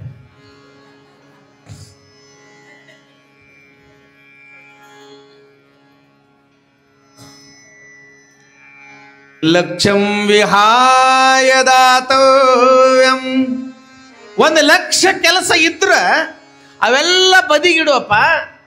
ಒಂದು ಧರ್ಮದ ಜೋಳಿಗೆ ನಿನ್ನ ಬಾಗಿಲಿಗೆ ಬಂದದಂತ ತಿಳ್ಕೊಂಡು ಕೇಳಿದ್ರೆ ಯಾವ ಸ್ಥಿತಿಯೊಳಗಿದ್ದಿ, ಹೇಗಿದ್ದಿ, ಯಾವ ರೀತಿಯೊಳಗಿದ್ದಿ, ಹಂಗ ಬಂದು ಯಥಾಶಕ್ತಿ ಸಮರ್ಪಣೆ ನೀನು ಮೊದಲು ದಾನ ಮಾಡಿಬಿಡು ಅಂತ ಹೇಳ್ತಾರೆ. ದಾನ ಮಾಡಿಬಿಡು ಅಂತ ಹೇಳ್ತಾರೆ. ದಾನ ಮಾಡೋದಾಯ್ತು, ಸ್ನಾನ ಮಾಡೋದಾಯ್ತು,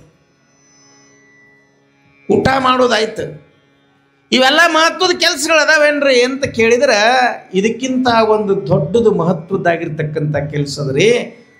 ಕೋಟಿಂ ತ್ಯಕ್ತ್ವಾ ಶಿವಂ ಸ್ಮರೇ, ಶಿವಂ ಸ್ಮರೇ, ಕೋಟಿಂ ತ್ಯಕ್ತ್ವಾ ಶಿವಂ ಸ್ಮರೇ. 1 ಕೋಟಿ ಕೆಲಸಗಳು ನಿನ್ನ ಹತ್ರ ಇದ್ರೆ ಅವೆಲ್ಲ ಬದಿಗಿಡುವಪ್ಪ. 1 ಕೋಟಿ, 1 ಲಕ್ಷಕ್ಕಿಂತ ದೊಡ್ಡದು 1 ಕೋಟಿ ಅದ್ರಿ. 1 ಕೋಟಿ ಕೆಲಸಗಳು, 1 ಕೋಟಿ ಕಾರಣಗಳು ನಿನ್ನ ಹತ್ರ ಇದ್ರೆ ಅವೆಲ್ಲ ಬದಿಗಿಡು. ಮೊದಲು ಶಿವನನ್ನೇ ಸ್ಮರಣೆ ಮಾಡು, ಶಿವನನ್ನೇ ಸ್ಮರಣೆ ಮಾಡು, ಶಿವನ ಸ್ಮರಣೆಯನ್ನೇ ಮಾಡು ಅಂತ ಹೇಳ್ತಾರೆ. ಅದಕ್ಕೆ ಇಂತಹ ಯಾವ ಕಥಾಮೃತವನ್ನು ಇವತ್ತಿನ ದಿವಸ ಇದು ಪ್ರಾರಂಭ ಆಯಿತು.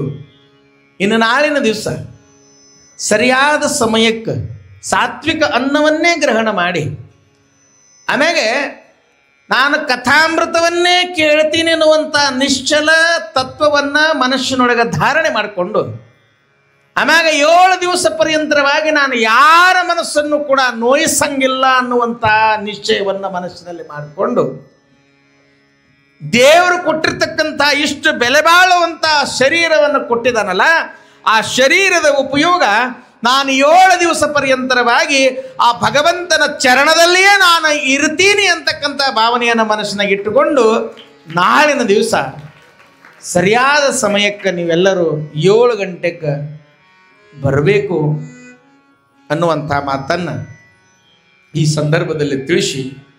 ಯಾಕಂದ್ರೆ ಮರಾಠಿ ಒಳಗೆ ಮಾಡಿ ಮಾಡಿ ಮಾಡಿ ಬಹಳ ಅಭ್ಯಾಸ ಆಗಿತ್ತು. ಸನ್ನಿದೇವರು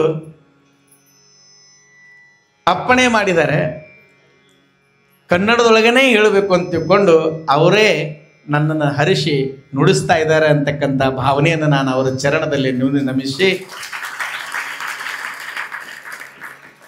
ಇಂಥ ಒಂದು ಕಥಾಮೃತವನ್ನು ನಾಳಿನ ದಿವಸ ಶಿವಕಥಾಮೃತವನ್ನು ಕೇಳಿದರೆ ಎಂಥ ಪುಣ್ಯ ಪ್ರಾಪ್ತಿ ಆಗ್ತದಂತಕ್ಕಂಥದ್ದೊಂದು ಒಂದು ಸುಂದರವಾಗಿರ್ತಕ್ಕಂಥ ಕಥಾಮೃತವನ್ನು ನಾಳಿನ ದಿವಸ ನಾವೆಲ್ಲರೂ ನೋಡೋಣ ಅಂತಕ್ಕಂಥ ಮಾತನ್ನು ಈ ಶುಭ ಸಂದರ್ಭದಲ್ಲಿ ತಿಳಿಸಿ, ಈ ನಮ್ಮ ಸಂಗೀತ ಕಲಾ ಬಳಗದವರು ಬಹಳ ಸುಂದರವಾಗಿ ಸಂಗೀತವನ್ನು ನೀಡಿದ್ದಾರೆ. ಜೋರಾಗಿ ಚಪ್ಪಾಳೆ ಮುಖಾಂತರವಾಗಿ ಅವರಿಗೂ ಕೂಡ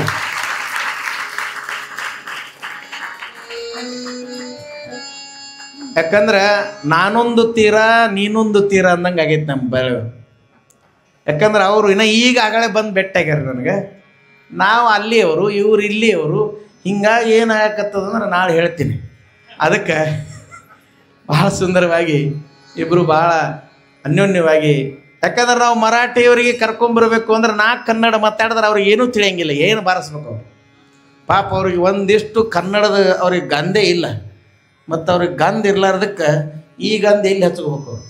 ಅದಕ್ಕೆ ಅವ್ರಿಗೆ ಅಲ್ಲೇ ಬಿಟ್ಟು ನಾವು ಕನ್ನಡ ಕಲಾವಿದರನ್ನು ಕರ್ಕೊಂಡು ಆದಷ್ಟು ಮೇರೆಗೆ ಆ ವೀರಭದ್ರೇಶ್ವರ ಮಹಾಸನ್ನಿಧಿಯವರು ಹೇಗೆ ಅಪ್ಪಣೆ ಮಾಡ್ತಾರೆ ಹಾಗೆ ನಾವು ಶಿವಕಥಾಮೃತವನ್ನು ಮಾಡೋಣ ಅಂತಕ್ಕಂಥ ಮಾತನ್ನು ಇಲ್ಲಿ ತಿಳಿಸ್ತಾ ಇವತ್ತಿನ ಕಥಾಮೃತವನ್ನು ಇಲ್ಲೇ ಜಗದ್ಗುರು ಮಹಾಸನ್ನಿಧಿಯವರ ಚರಣಕ್ಕೆ ಅರ್ಪಣೆಯನ್ನು ಮಾಡಿ 2 ವಾಕ್ಪುಷ್ಪಗಳನ್ನು ಸಮರ್ಪಣೆ ಮಾಡ್ತೀನಿ. ಓಂ ಶಾಂತಿ ಶಾಂತಿ. ಶ್ರೀಮದ್ ಜಗದ್ಗುರು ಪಂಚಾಚಾರ್ಯ ಮಹಾರಾಜ್ ಕಿ ಶ್ರೀಮದ್